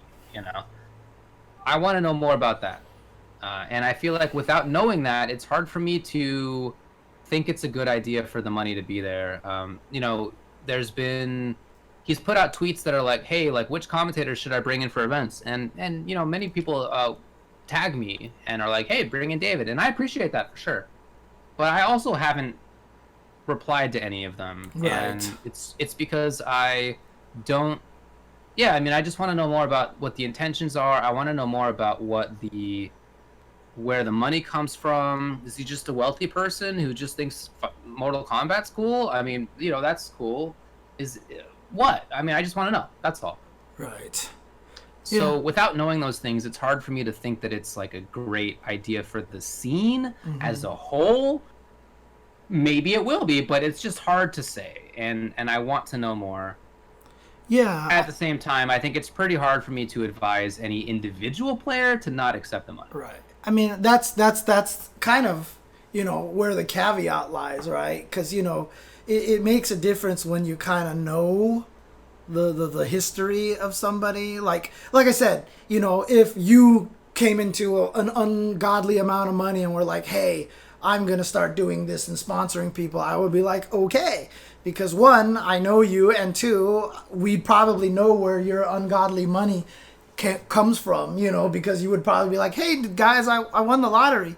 But even if, like, it was someone like let's say Mark Cuban, like years ago, I used to always say, like, we need to get someone like Mark Cuban interested in the FGC, right? But, you know, we know his background. We know where the money comes from. And now we know where he keeps getting the money from, which is, you know, from the Dallas Mavericks and everything like that. You know, we know he likes video games and things like that. So, you know, it's kind of a different situation. You know, for me, it really comes down to just the people who come out of nowhere that I would be worried about. Because then, are they here to support the scene, or are they here to try to get in on the ground floor of this esports thing? You know, there have been some communities that have been accused of, you know, some sponsors that have been accused of, you know, joining the FGC because they're hoping to get an easy foot into the door of esports kind of thing, you know.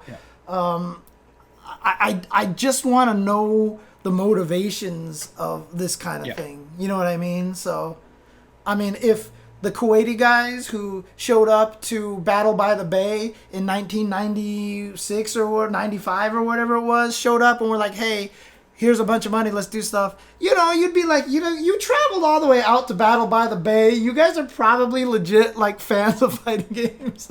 You know, I just want to know more about the history. So I mean, to be clear, I don't like particularly.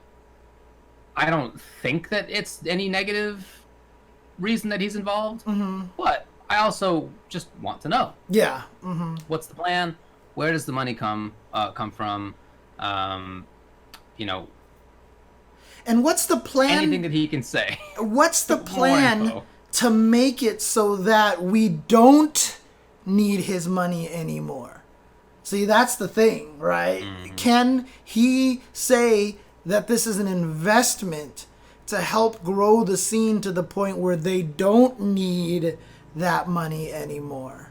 See, that's kind of not, I'm sorry, that they don't need the money from him anymore. Yeah. You know what I mean? That it's a way to turn it into an industry, into a business growth and kind of things. And, you know, this is what has honestly been driving a lot of my brain recently with the way that I think about fighting games and being beginner friendly and appealing to masses and stuff like that, you know, because it is kind of like my focus now that I want more people playing.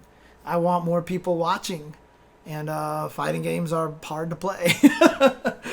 Flotos, I have the same opinion. I don't think it should be up to one person's whims who gets paid or not. I mean, that's like my opinion in general, in like politics as well. I don't want one person to have that much power. But in this situation where a lot of people need money right now, it's... Yeah, I mean, I couldn't tell them not to accept it. I just think that's as long as they not practical, not nice. Yeah, and as long as they are careful about it too. As long as they're aware of that kind of situation, don't go in on promises. Don't go in on, don't think you have any of the money until you actually have the money.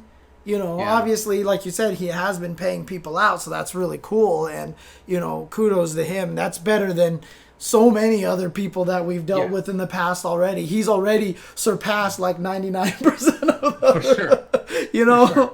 But, I mean, and as Dream Eater says in the chat, I haven't seen him ask for anything weird from anybody. Right. It's all that I've seen is him... In terms of the money that he's given, he's just done it, I mean, for the most part, the combat thing aside. And I don't know what the deal was with KP versus Mitsu and the one stream issue that they had. But, again, other than that, it seems like he's done it. I just want to know more. Right. That's really my position here. What's up? I don't know. Yeah, I mean, again, it's... If he can keep the intentions positive like this, and if it is just something that he's just a fan of the FGC. But, I mean, one of the nice things about it is that that usually becomes pretty clear pretty quickly. You know what I mean? Right. Being a true fan of the scene and supporter of the scene versus someone who kind of has ulterior motives and is trying to maybe become the keeper of the scene or something like that, or find some easy way into esports. It usually doesn't take very long for those kind of colors to reveal themselves. I mean, people in the chat keep bringing up Avid. I mean, that just kind of like disappeared super fast. Because it was one of those situations where it felt like that's exactly what it was, that it was people trying to come in and find an easy footstep into esports, didn't really care about fighting games, and were just there to, hey, look, let's just try to get in on this. So I hear you. Yeah. Well, everybody's gotta keep that in mind. I think that's a really good thing to keep in mind. Okay. All right. We'll see. All right. So that's it for that one. We have viewer stuff now, right? We do. Let's get to the viewer segment of the 5-5 matchup discussion topics. You ready for that? Yes, let's do it. I have the results right here. I will not accidentally spoil the results by putting it into the topic too fast. Nice. All right. Number one. What, in your opinion, is the most diverse fighting game in terms of player and character options? Ooh, okay. Number 2, what's your opinion about auto combos in fighting games? Does it actually help casual players get into a game? Can they ruin a game for you? Number 3, how often do you prefer a game be patched, and what effects do you feel patch frequency has on a game? Number 4, if you had the power to turn any cartoon, movie, comic book, video game, or anime into a fighting game, what would it be? And what kind of fighting game would you make? And 5, the last one, are fighting game developers accidentally keeping fighting games from becoming more popular with their design and marketing decisions? Those are our 5. And the winner is... Number 5. Are fighting game developers accidentally keeping fighting games from becoming more popular with their design and marketing decisions? Interesting question right there. I like Eric Man's, or I guess it's Erkic Man. I've always read it as Eric Man now that I think about it, but it's Erkic Man. Says, what would it be and why is it Avatar, The Last Airbender? I mean, that's kind of one of my answers. I've always said that. Oh, yeah?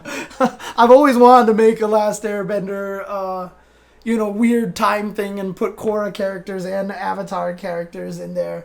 I think that would be super sick. But as for our fighting game developers accidentally keeping fighting games from becoming more popular with the design and marketing decisions, I do believe that there is a lot of the responsibility on the developers, and I really do feel like that they are hurting it in a lot of ways.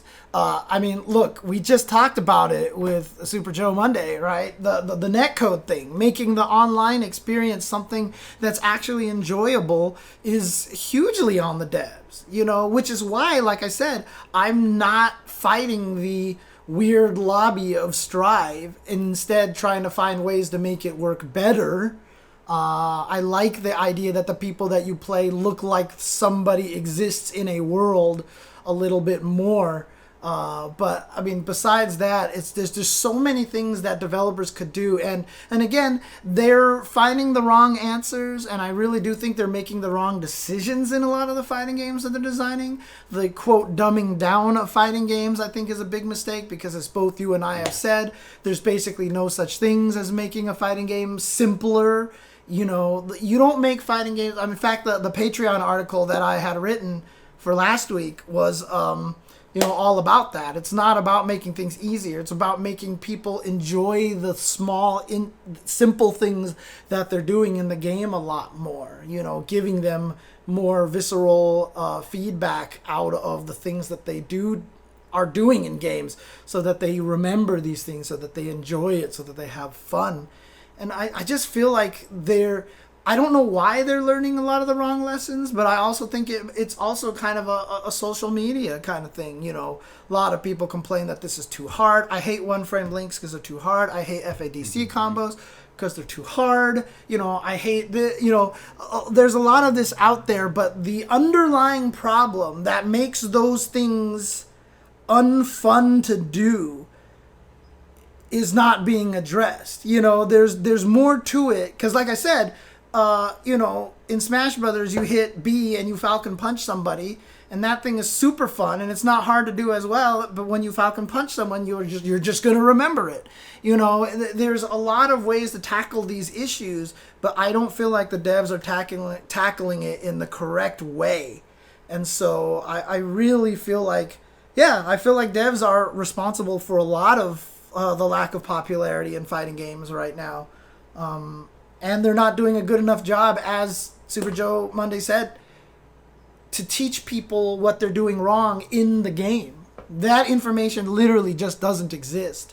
And so there's almost no way for people to learn easily through the game itself. And in fact, fighting games may be one of the most community-reliant genres out there in terms of people making the information. I just linked a bunch of people, the Tekken spreadsheet that just came out recently. That's just one page for every character. Here's their most punishable moves. Here's how you punish I-10s and I-12s and I-14s and I-15s and, all this stuff. And, like, why does that not exist in the game? It's like you do require the community to make these things. And the hardest thing about it is that, and sorry if I'm talking so long, David, you can interrupt me if you want to. The hardest thing about fighting games is that fighting games are designed correctly when the developers themselves don't know the maximum potential of their characters. Of course. And so if you create a brand new game like Granblue Fantasy Versus, you can't make those kind of spreadsheets and information because you don't know what the players are going to find. And so in a weird way, fighting games are kind of chicken and eggish kind of thing. You have to release it with a bunch of unknowns until people figure it out, and then you can give the information, but then that hurts people who pick it up early on. And again, I don't know what the solution is. I really don't. I can sit here and say, yeah, the devs are at fault, but I don't have a solution. I don't know what the right way to fix it is, honestly. If I did, then I would be trying to make a new game, Let's just put it that way. I think NRS is doing a good job.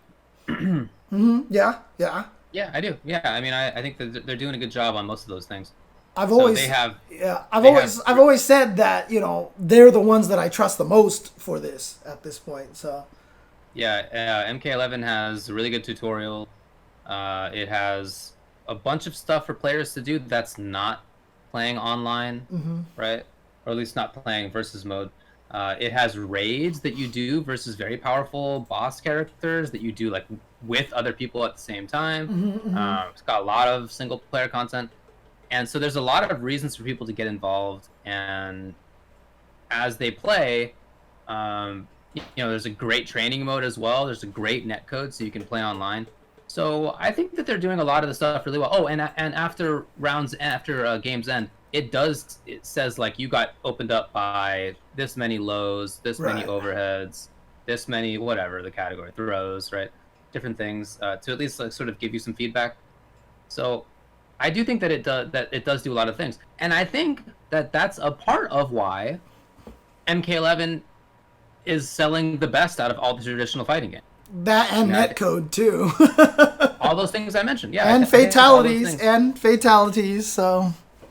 Well, of course, I mean, a big part of it is the long-running fact that it is Mortal Kombat, but Injustice 2 also sold really well. Yeah. And it had a lot of those things going for it, too. So now people have come to expect that NRS games have all these things, and they do, and each time they do have them. And so they get more people to come in each time who hear about all the positives of it.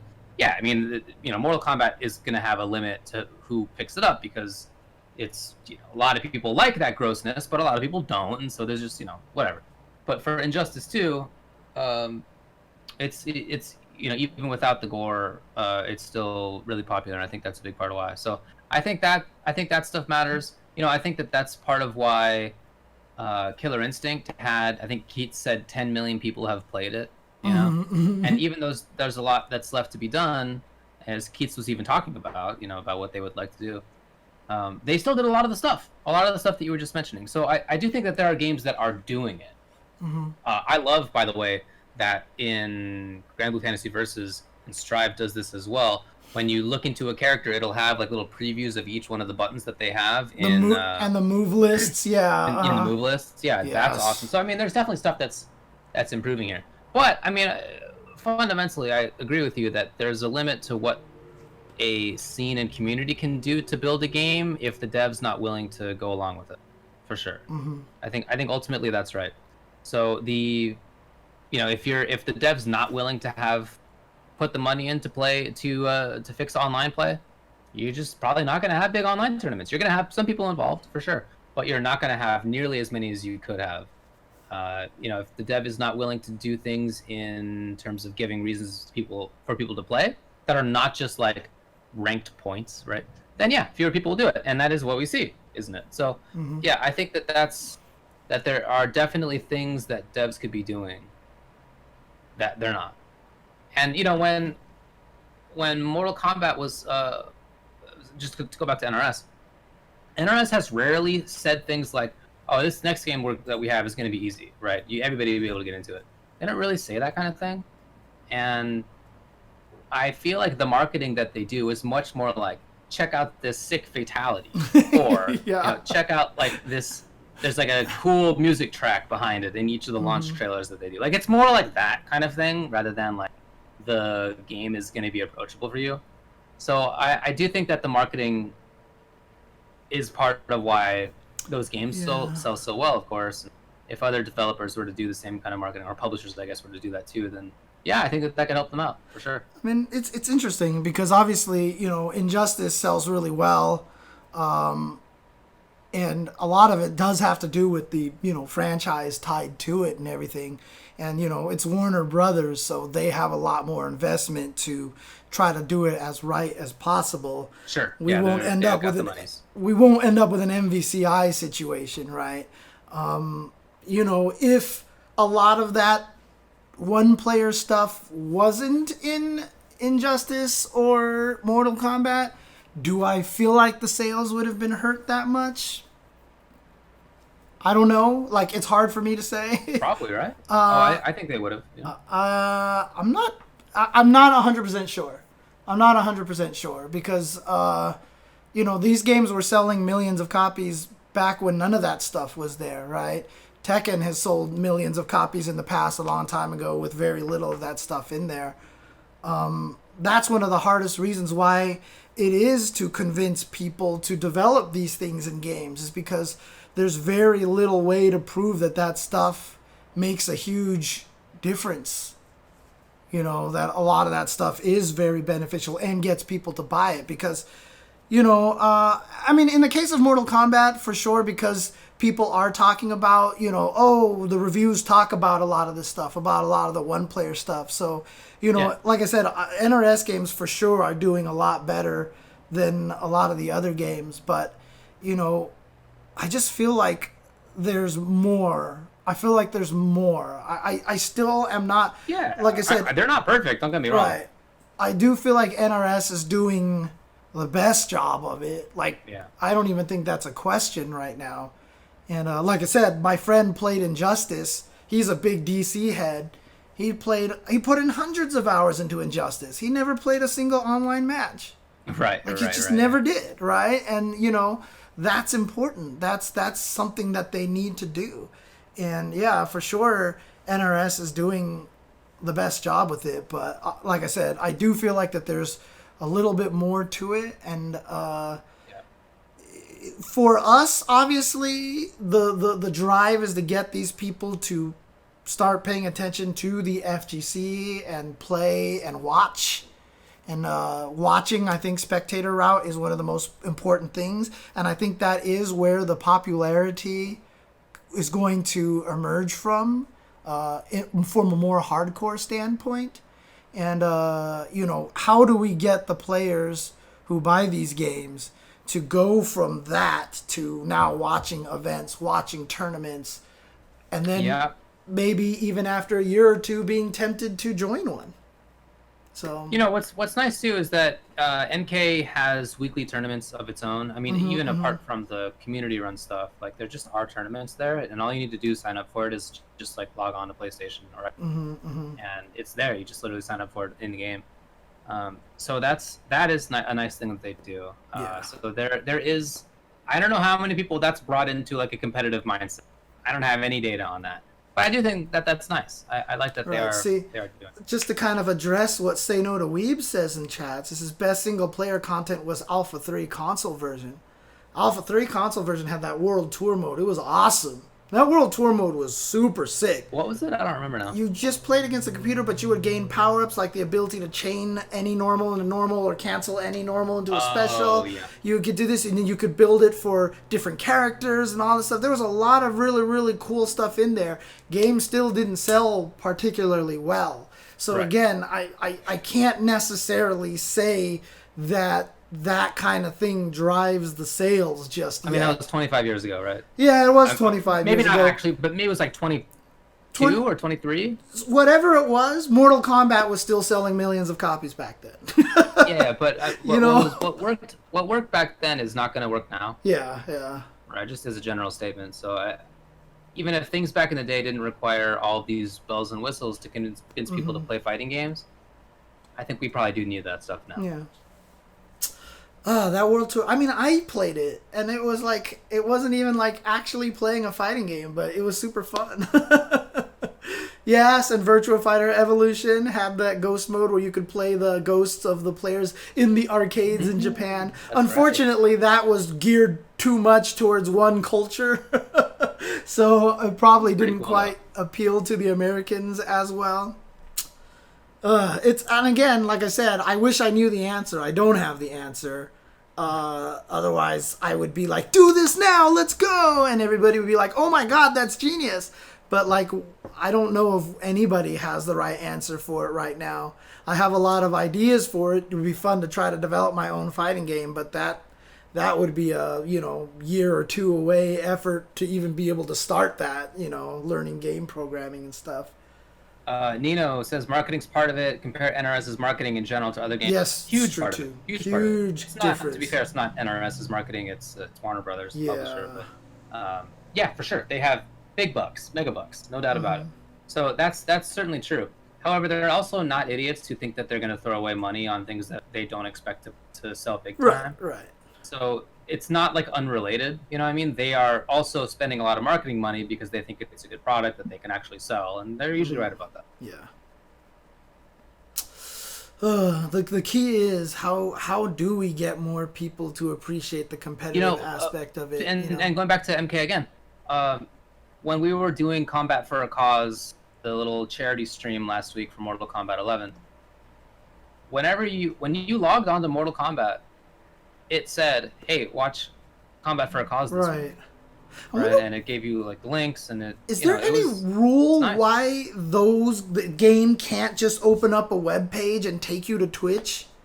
I know why? I don't know. Because no game has done that, and out of anybody out there, NRS would do that.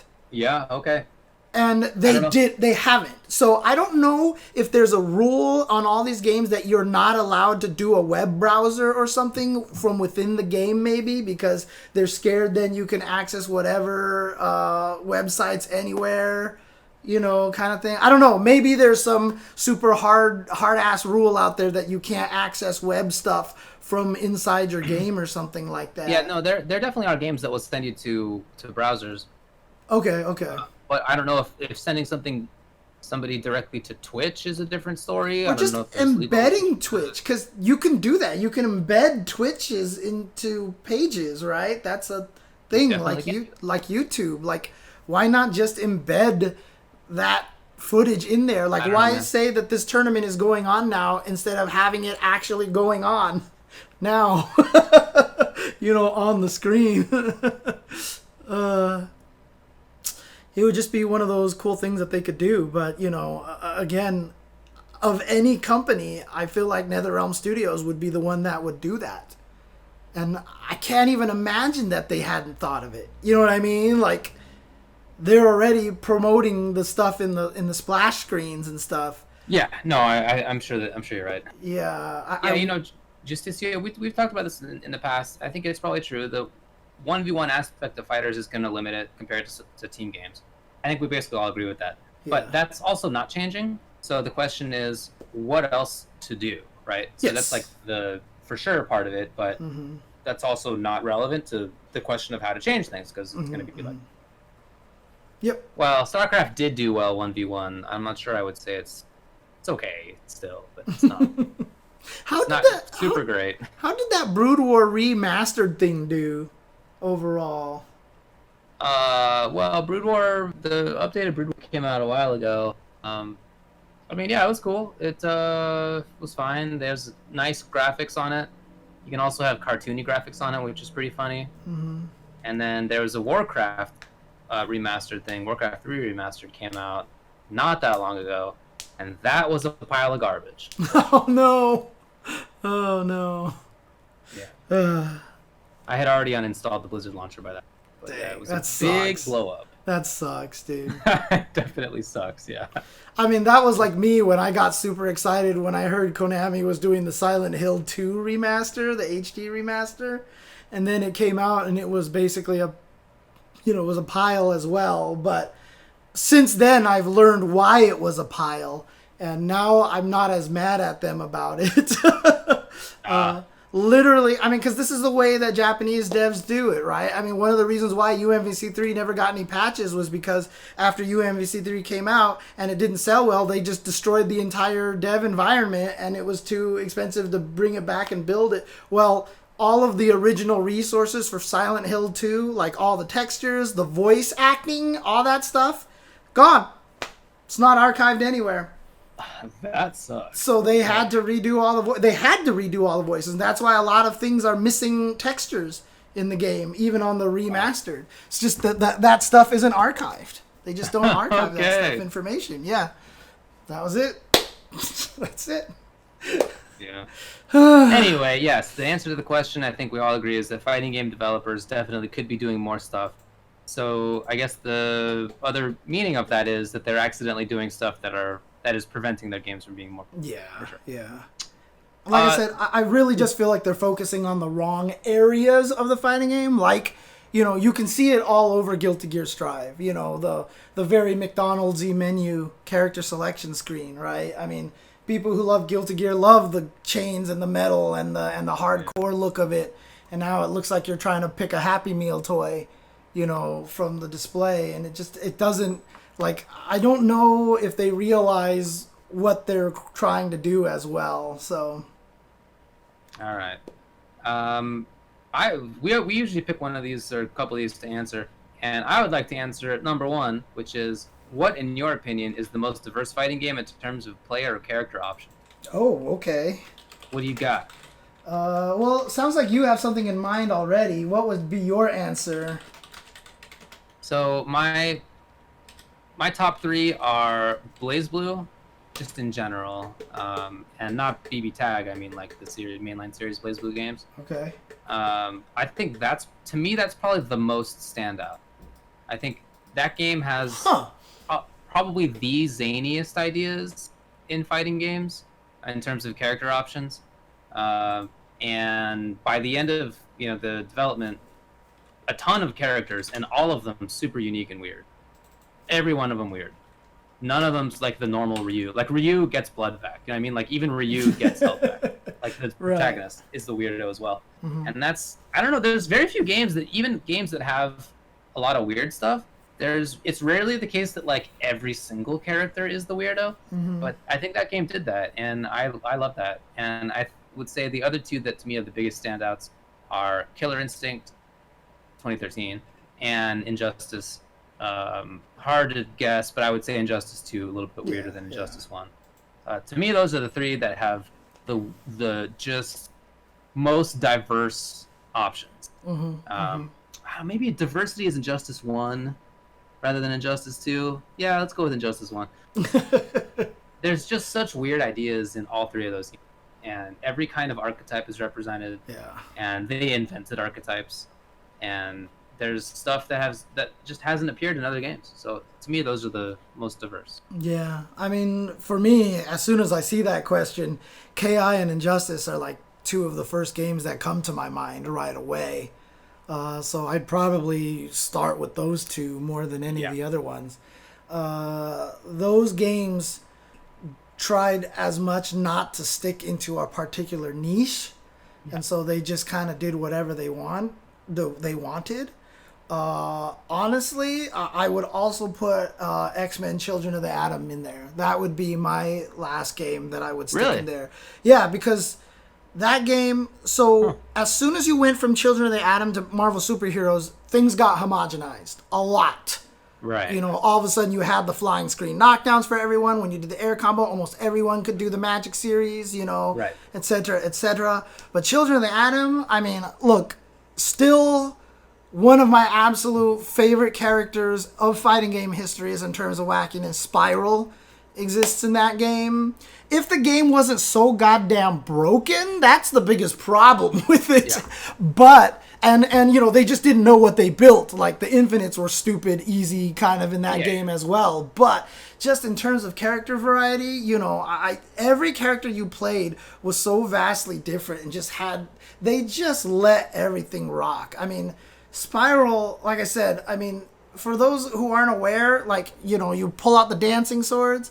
once you had the dancing swords, you could shoot them one at a time with a punch. You could shoot them across as a whole, up as a whole, down as a whole. You could spiral them out for you. You could throw them out so that they home in on the opponent. You can shoot them so that they launched like as a burst around you. She had a move that switched places with the opponent. She had a mode that gave her strength. She had a mode that made her stronger. She had a mode that like she just basically had everything. Like she had a move that just made her drop faster from the air. You know, you just did it, and she just bing, gravity, and then she would just fall down really fast. And she just opened up everything that you could do. And like I remember I would just play her, activate swords and throw swords in directions, and then someone would come after me and switch, and we would switch sides, and then they would be on the wrong side. And my God, what a fun character, man!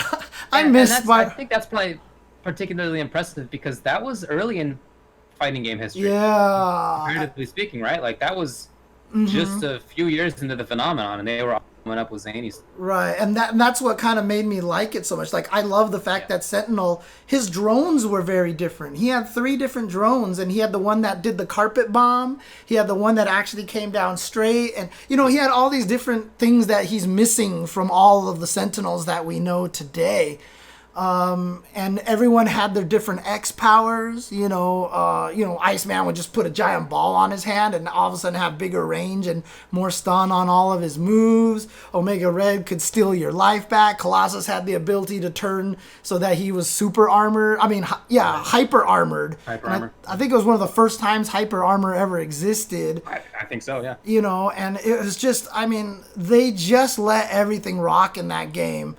And I miss that. I like that was super cool. Like I said, the problem was the game. They didn't know what they were making, and it was super broken. But again, it was early in fighting game history. They just hadn't figured out things yet. Yeah, so I think that's to be expected. Exactly. But it's also true that games that have extremely diverse stuff are prone to having bad balance. We're talking about this in the chat. Launch BlazBlue had some of the worst matchups that I've ever played. Right. And while I didn't keep up with the game after that, I played for a little while, I guess, in CF, but not for long. And it seemed like it was a little bit better, but in any case, I don't know if it was ever great. And in Injustice 1, it was bad. Right. It was not... Every character was busted and wild, but there were clearly tiers. And in that game, some of the worst matches that I've ever played. Oh yeah, Arakune Zod versus Lex is one of the bad in Injustice. matches. Okay.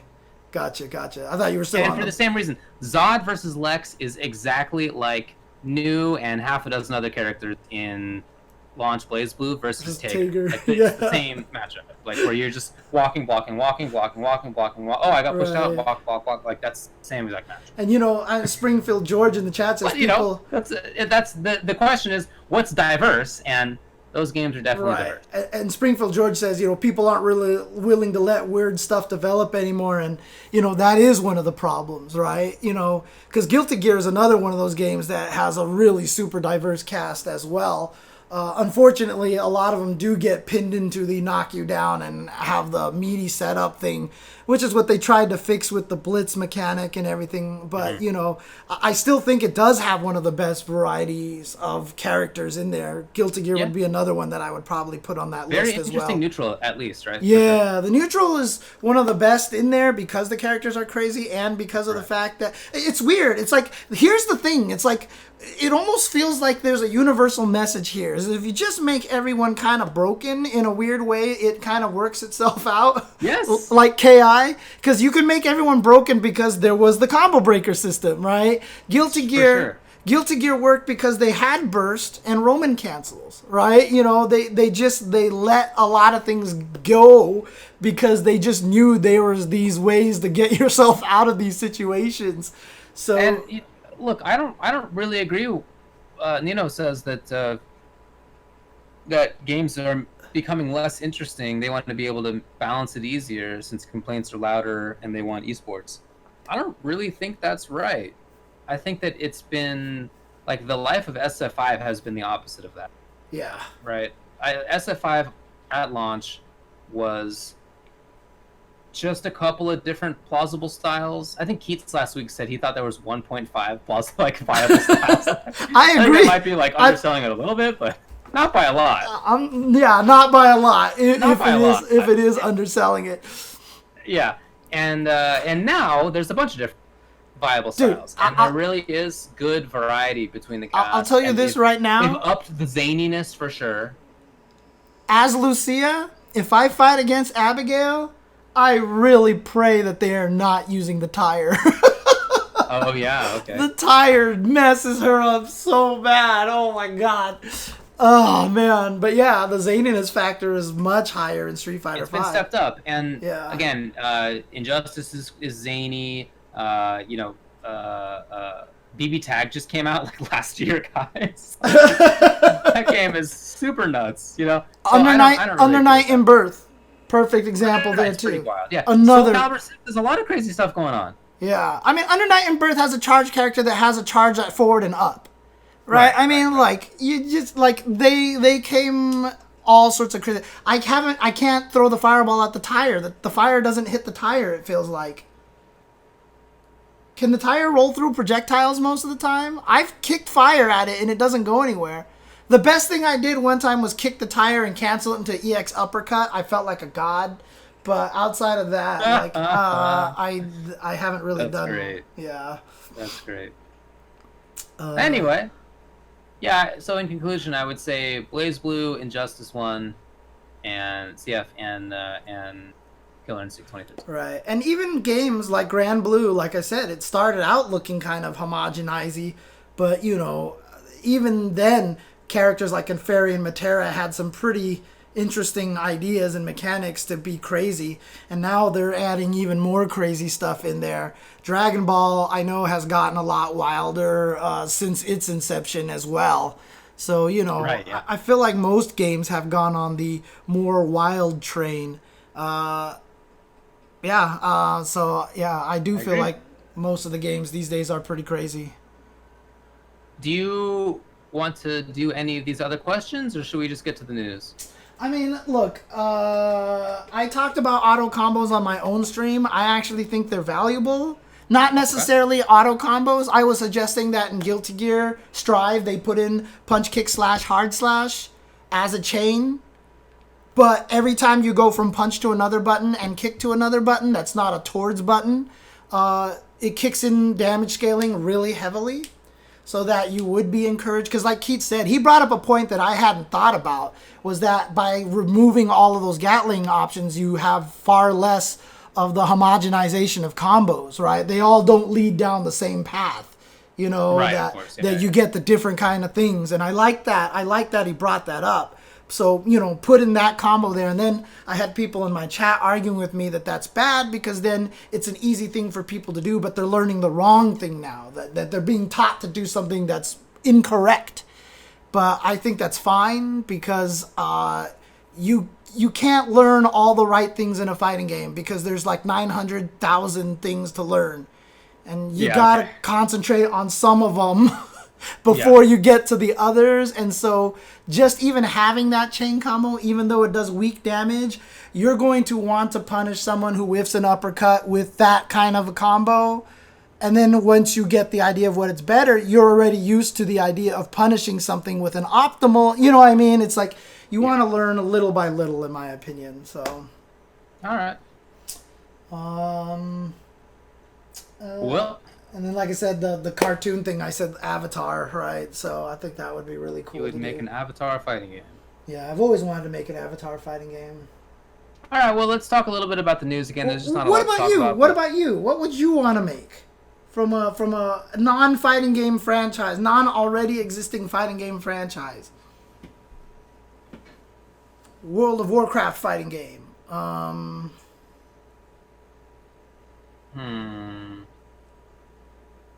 I don't think I would want that. No. Yeah, well, I mean, what sprung to mind are the sort of story universes that matter most to me, and I don't think I would want like a Dune fighting game. You know, the thing is that I don't care that much about the story and stuff. I'm caring more about the aesthetics and the designs of characters. I'm like intentionally trying to pay attention to that more nowadays than I used to. But I also still don't super care about like what the character's backstory is. So I don't know that for me it would matter for there to be like a, you know, I don't know, Silmarillion fighting game. So what would you just want to see as a fighting game? It doesn't have to be something you care about that passionately. Like I said, I'm not the biggest Avatar fan in the world. I love the series. It's a great series. It's all on Netflix right now. You should stream it if you haven't watched it yet. Takes a while to get started. Don't worry. By the time you get to season 3, it's freaking amazing. It's just that it's already geared for that. You know what I mean? It's kind of already set itself for a potential to be a fighting game. So, you know, were you a fan of Thundercats as a kid? And it would be cool to see Thundercats fight each other.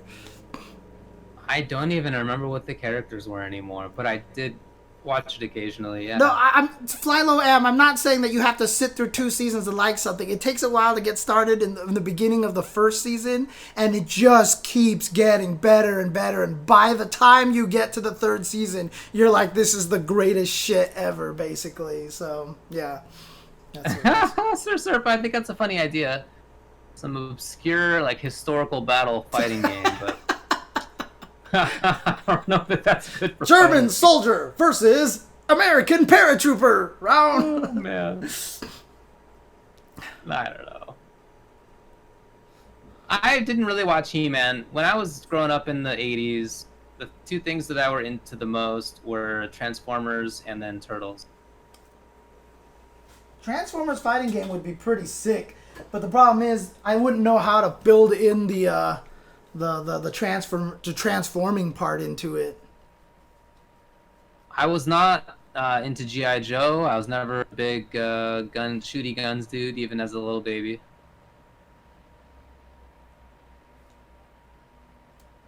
Definitely Transformers over G.I. Joe. Anyway, let's get into the news. Okay, fine. All right. So, what's up? No, go ahead. Skullgirls had a patch. I don't know if we mentioned it a couple weeks ago, so I just wanted to bring it back up and talk about it. It was specifically to improve the online play. It was a netcode patch. Isn't that crazy? And it's already one of the best netcode games out there, and they just improved it again. so my understanding of this, as described to me by some other folks, I reached out to Mike Z, but Twitter died today, so he probably didn't even see the DM. I don't know that he even got sent, I guess. It's just that there was some functionality in basic GGPO that probably wasn't a great design, and what happened was that if the 2 clients got disconnected, that one of them would basically turn off for a bit. It would pause or would go to sleep, and then it would wait to be caught up with. But during that time, it's not accepting inputs, right? So there's like inputs die for whatever number of frames that is. So that's not actually that great. But if you instead deal with that differently, like by having one of the clients slow down rather than pausing entirely, then it could be hidden from the player a little bit more that there's any issues. Or if it moves to 30 frames per second rather than 60, it's players probably don't really notice that too much. Like there's other ways to go about it. And I don't know exactly what it was that Mike Z did, but whatever it was, it's an improvement to the netcode. And I haven't played it, but yeah, I've heard fantastic things about it. In fact, Mike Z was floating the idea of having a Japan versus USA exhibition match because it's that good. That would be sick. I mean, that's how you market your netcode right there. Having a cross-ocean battle. I mean, he should throw in a Europe team as well and do a round robin with all 3 of those areas. I think that would actually... Japan versus Europe is maybe getting a little bit too frisky. I mean, you couldn't market it better than... Right, yeah. But, I think that's super cool. But, I mean, Springfield George in the chat says that exhibition is happening already. So it is going to be happening. It is going to be happening, apparently. Cool. So, yeah, I've played people in Japan and in Europe in both, several games. I played them in Skullgirls when I was playing that when the game was new. And in Killer Instinct, I've now played people in Japan and in Europe, and it's been totally fine. SFE and- Ultimore Edition, right? Yes, and I was just gonna say, in the Ultimore patch for SF5, I played against people from East Asia and Europe and South America and the Middle East, and what a golden time that was! what a golden age! Oh man, yeah. Oh man. And to be fair, in Mortal Kombat, I've played against people in Europe, and it hasn't been so bad. Okay, that's good. That's good. Whew. Okay. Well, All right, so there's a little bit of news on that one. yeah, but In definitely SF5, that the definitely Season means 4 make sure you check out Skullgirls if you can. It's always on sale somewhere. So, find a Yeah. sale for it, get it for a good price and try it out. Oh, actually, before moving on to SF, Mike Z also had a really good video that he put out that was about why Wi-Fi is always bad for gaming. Even if you yourself have like the most incredible connection, if your internet's going through the series of tubes faster than everybody else, it doesn't actually matter still, because Wi-Fi itself, as the ultimate connection between your console or PC and the wall where the tubes get started, if it's air there that Wi-Fi is going through, still it's just gonna always end up having problems. So it was a good little video. It was produced in the most early 2000s way possible. Like the camera barely even looked like it was a digital camera. Like, it's incredible. That sounds like still, very informative. sounds like something Mike Z would do. Yeah. Definitely, yeah. No, it was really good, really worth a watch.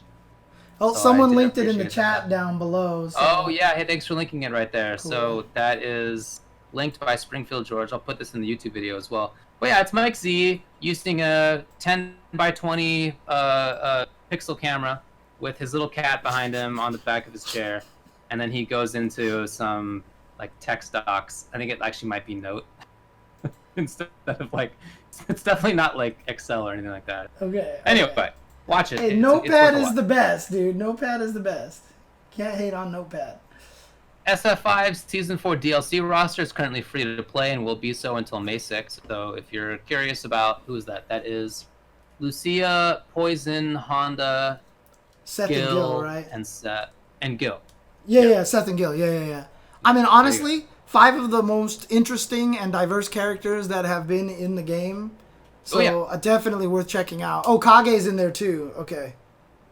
Dang, Kage! Wow, that's right. Yeah, he was. That feels like so long ago to me, but you're right. It was the same. It was the same year. Yeah.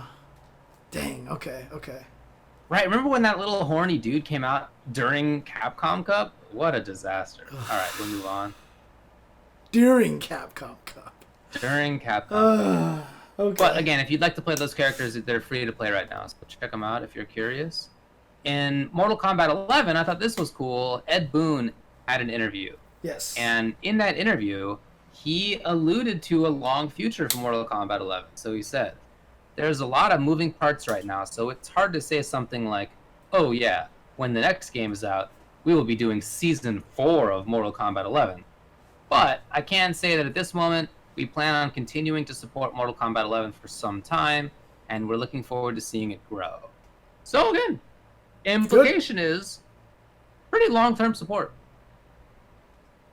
All right. Good. And that was the rumor when the game came out. The rumor was 4 years, and I don't know if that's right. It's never been substantiated in any way. It's just that was what the rumor was. So yeah, I mean, him saying here this that they're gonna sort of implying that it will be around for a while is maybe Linscreen is pretty cool.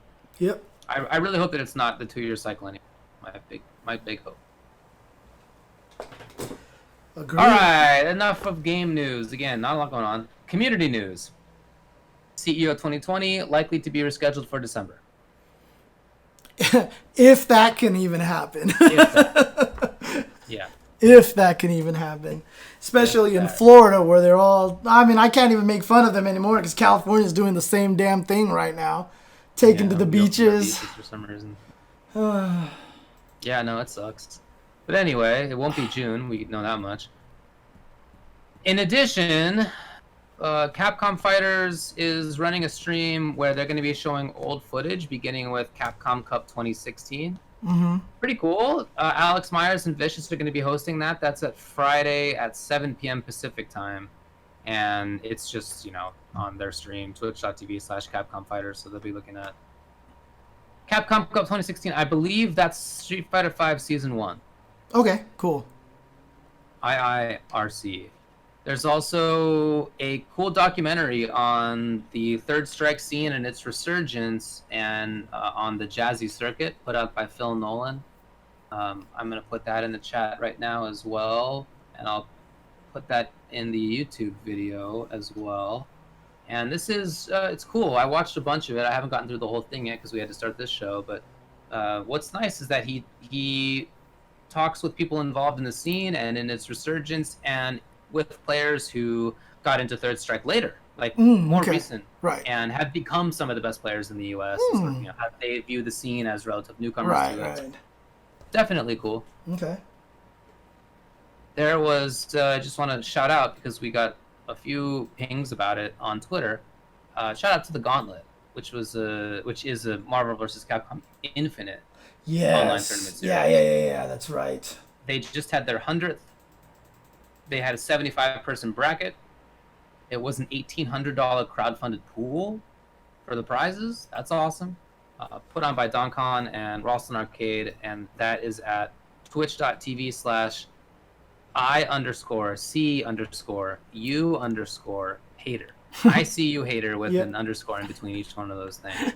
So I watched a bunch of that, actually. Oh, cool. I was there watching in the chat. Yeah, for sure. I haven't kept up with the game very much, but each time I have gone back and watched, as more tournaments have gone on, I'm always impressed at the diversity of characters and zones that I see. Like, it feels like it's pretty well represented. Not literally every character. I don't think that I saw a Black Panther, but in general. I mean, the craziest thing about that game is when it first came out, one of my biggest fears was that the way that the hit stun deterioration seemed to be tied to damage, that it didn't matter what combo you did, everything was going to be... You were going to do 6,000 damage, right? Right, yeah. And, just like how, in Jurassic Park, they say nature finds a way, man. Fighting game players find a way. And, yeah, these guys are finding these crazy combos, It's one of those things that I was actually pleasantly surprised about, at how diverse. And, speaking of the event, 100 tournaments in a row. That is not an easy feat. I mean, we just talked to, obviously, Super Joe Munday, who's been doing it for years now, but still, you got to give these guys credit where credit is due as well for this amazing event for going on for so long. Indeed. Yeah. I guess they do BBTag as well. That's awesome. Oh, cool. Okay. Again, I'll have the Twitch in the YouTube if you're watching this on YouTube. Check the video description. Yeah, and honestly, I mean, the game is really fun to watch. And, if you haven't seen it in that long, someone in the chat says the last thing they watched it was Sonic Fox versus F-Champ. It's definitely worth watching again. Because the game is crazy. I remember... Yeah, no, it really is cool. Yeah, it's a lot of fun now, and the diversity is pretty crazy in there. Well, that's all I got. Okay. Oh, I forgot to change it to community news up here. That's all I got. I picked up Conra. It's been my dream for like 5 years to play Conra. And that dream was deferred for some time. But I managed to recover it, and now I'm playing Conra. So he is probably the single most complicated character I've tried to learn in a fighting game. I don't know that many fighting games have somebody as complicated as he is. He's got so much stuff going on. And it's on top of how complicated the KI system can be by itself. It's just extremely hard.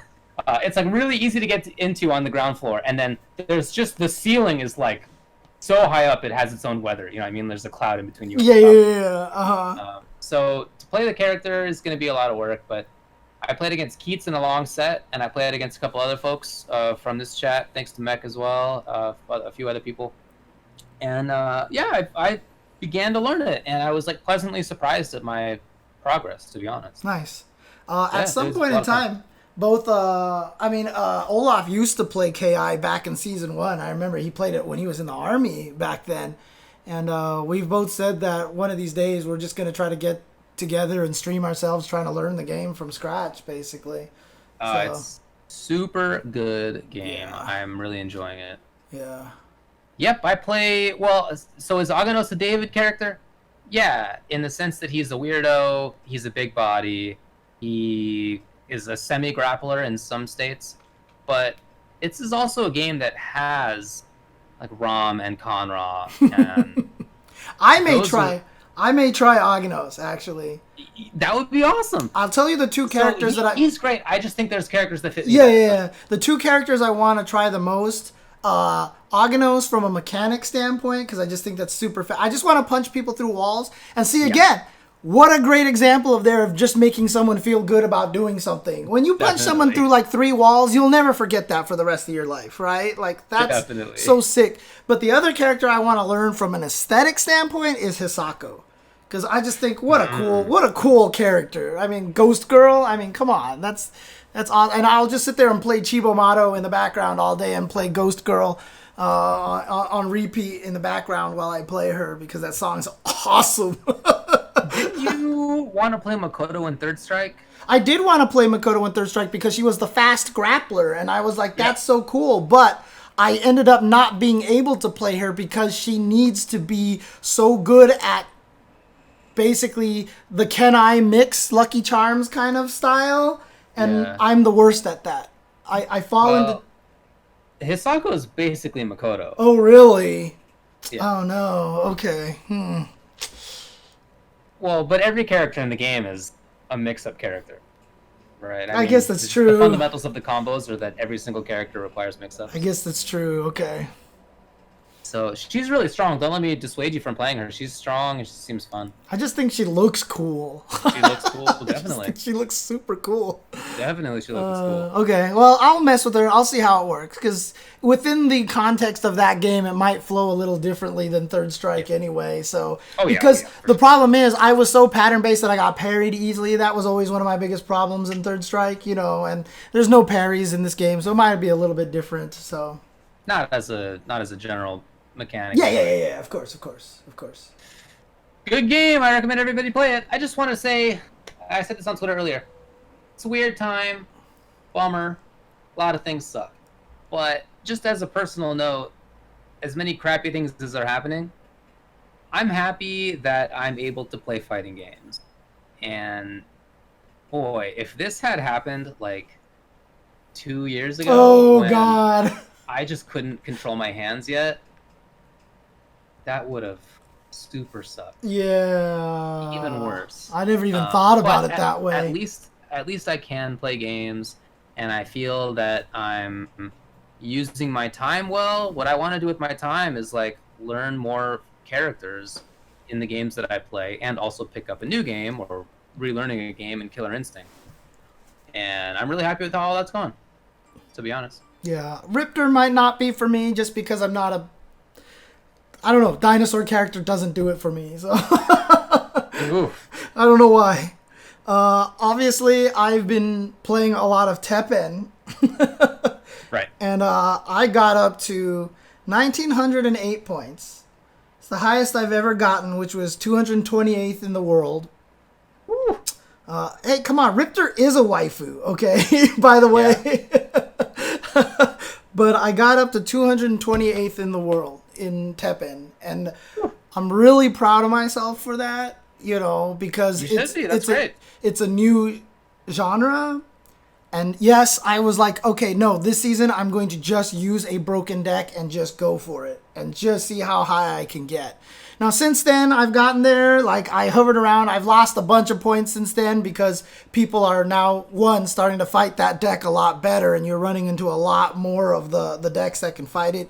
And two, I've just been on a really bad RNG streak. I've been having some bad pulls, but even getting that high, 228th in the world, I think is super cool. Like I think it's super cool. I absolutely agree, man. I think that's great. Especially because it's a different genre, and some I've had trouble winning in it, and some people were like, maybe you're just bad at this game, and I was like, well, screw you. I'll prove to you that I am not. Sick. And I think I've gotten there. Like I said, think you have. I mean, when I got to 228th, you know, Kyle P was like, you're higher than I am right now. You know, Let's go, James. So Kyle P. yeah, I mean, Kyle P's gotten up to number 2. Okay, like so whatever. So? Yeah, Wow. he's gotten to number 2 at one point in time. But at the same time, for me, getting to 228 without putting that much money into it and a lot less time than a lot of other people might be, like I feel like like I said, I'm really proud of myself for doing that. So You should be. And I just want to also say, I think it's really cool that you are specifically like reinforcing that for yourself. yeah, yeah. Like, it's not just that you did good, but you definitely did. But it's not just so that you're like expressing to yourself that you did good. And I think that deserves an extra round of you thinking that you did good. Yeah, because like I said, I'm serious. I mean, in the past few years, like I feel like outside of Tetris, like I haven't been able to like get myself to this kind of level in something, and so I was like, you know what, this is something that, you know, is competitive. I can try to prove to myself that I can do something, and there you go. So, and it also makes me feel super legit as a commentator for Teppen as well. I've been doing a lot of Absolutely. Teppen commentary as well, so, you know, really excited. Fun game, but meta's kind of in a bad place right now. Unfortunately, Gung Ho is also really badly affected by COVID, and they've kind of announced that the next season is not going to have any crazy balance changes. So I know it's going to hurt their player base a lot because people are sick of Zero, which is evident by the fact that like the freaking every deck now is like a counter Zero deck. So, you know, makes sense. Yeah. Okay. So there you go. And I'm still working on the Street Fighter 5 as well. Like I said, I've been hovering around 11,000 with Lucia, trying to get myself to Ultra Platinum right now. I definitely stream a lot better when the microphone and the camera are off. I tried that one time, and I played a lot better because I didn't have an outlet to complain and whine and cry and spiral myself down to frustration. So Yeah. so Good work. I'm gonna keep trying to do that. I'm gonna keep trying, and it has nothing to do with talking. It's just that once shit goes wrong, I'm like, God, why did this happen? And this is so stupid. This character, you know, it's a lot easier when something stupid happens and nobody can hear me. I have thought about turning the camera on, because then I think that would be entertaining. Because then you would see me just be going like, Right, yeah. I think that might be kind of fun. So, oh man. Well, we'll see. all right. Thanks to Big Tummy Dummy for the sub, but we didn't mention that one. We also didn't mention Stumblebee. Thanks for that. Thanks for the nice note as well. Thanks to Zorlon for the sub and for the nice note as well. And then thanks to Johnny Bake for the sub. Didn't get to those in real time, so I wanted to make sure that we did by the end of the stream. I'm just going to say it here, even though it's supposed to be when I say it on my own stream, but Sigma Nuts Cat Butts, that's all I'm going to say. That's my PG version of my infamous tweet. And because I have all the emotes for it in the chat, you can see over there. Sigma Nuts Cat Butts, there you go. That is the PG version. J butt and N butt. I love it. Shout outs to Irene, by the way. Speaking of MvCI, Irene Wiley, our resident cat artist, for making me those Nice emotes. work. So there you go. All right, man. You want to bird him? Yeah, let's bird him. Thanks for hanging out, everybody. Did that not play? Oh, I have the volume down again because I always do that during the break. Okay, there we go.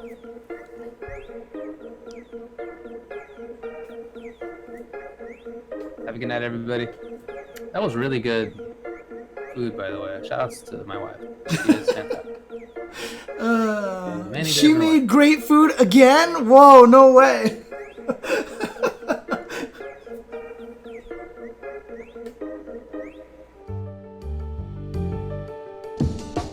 Hey, James.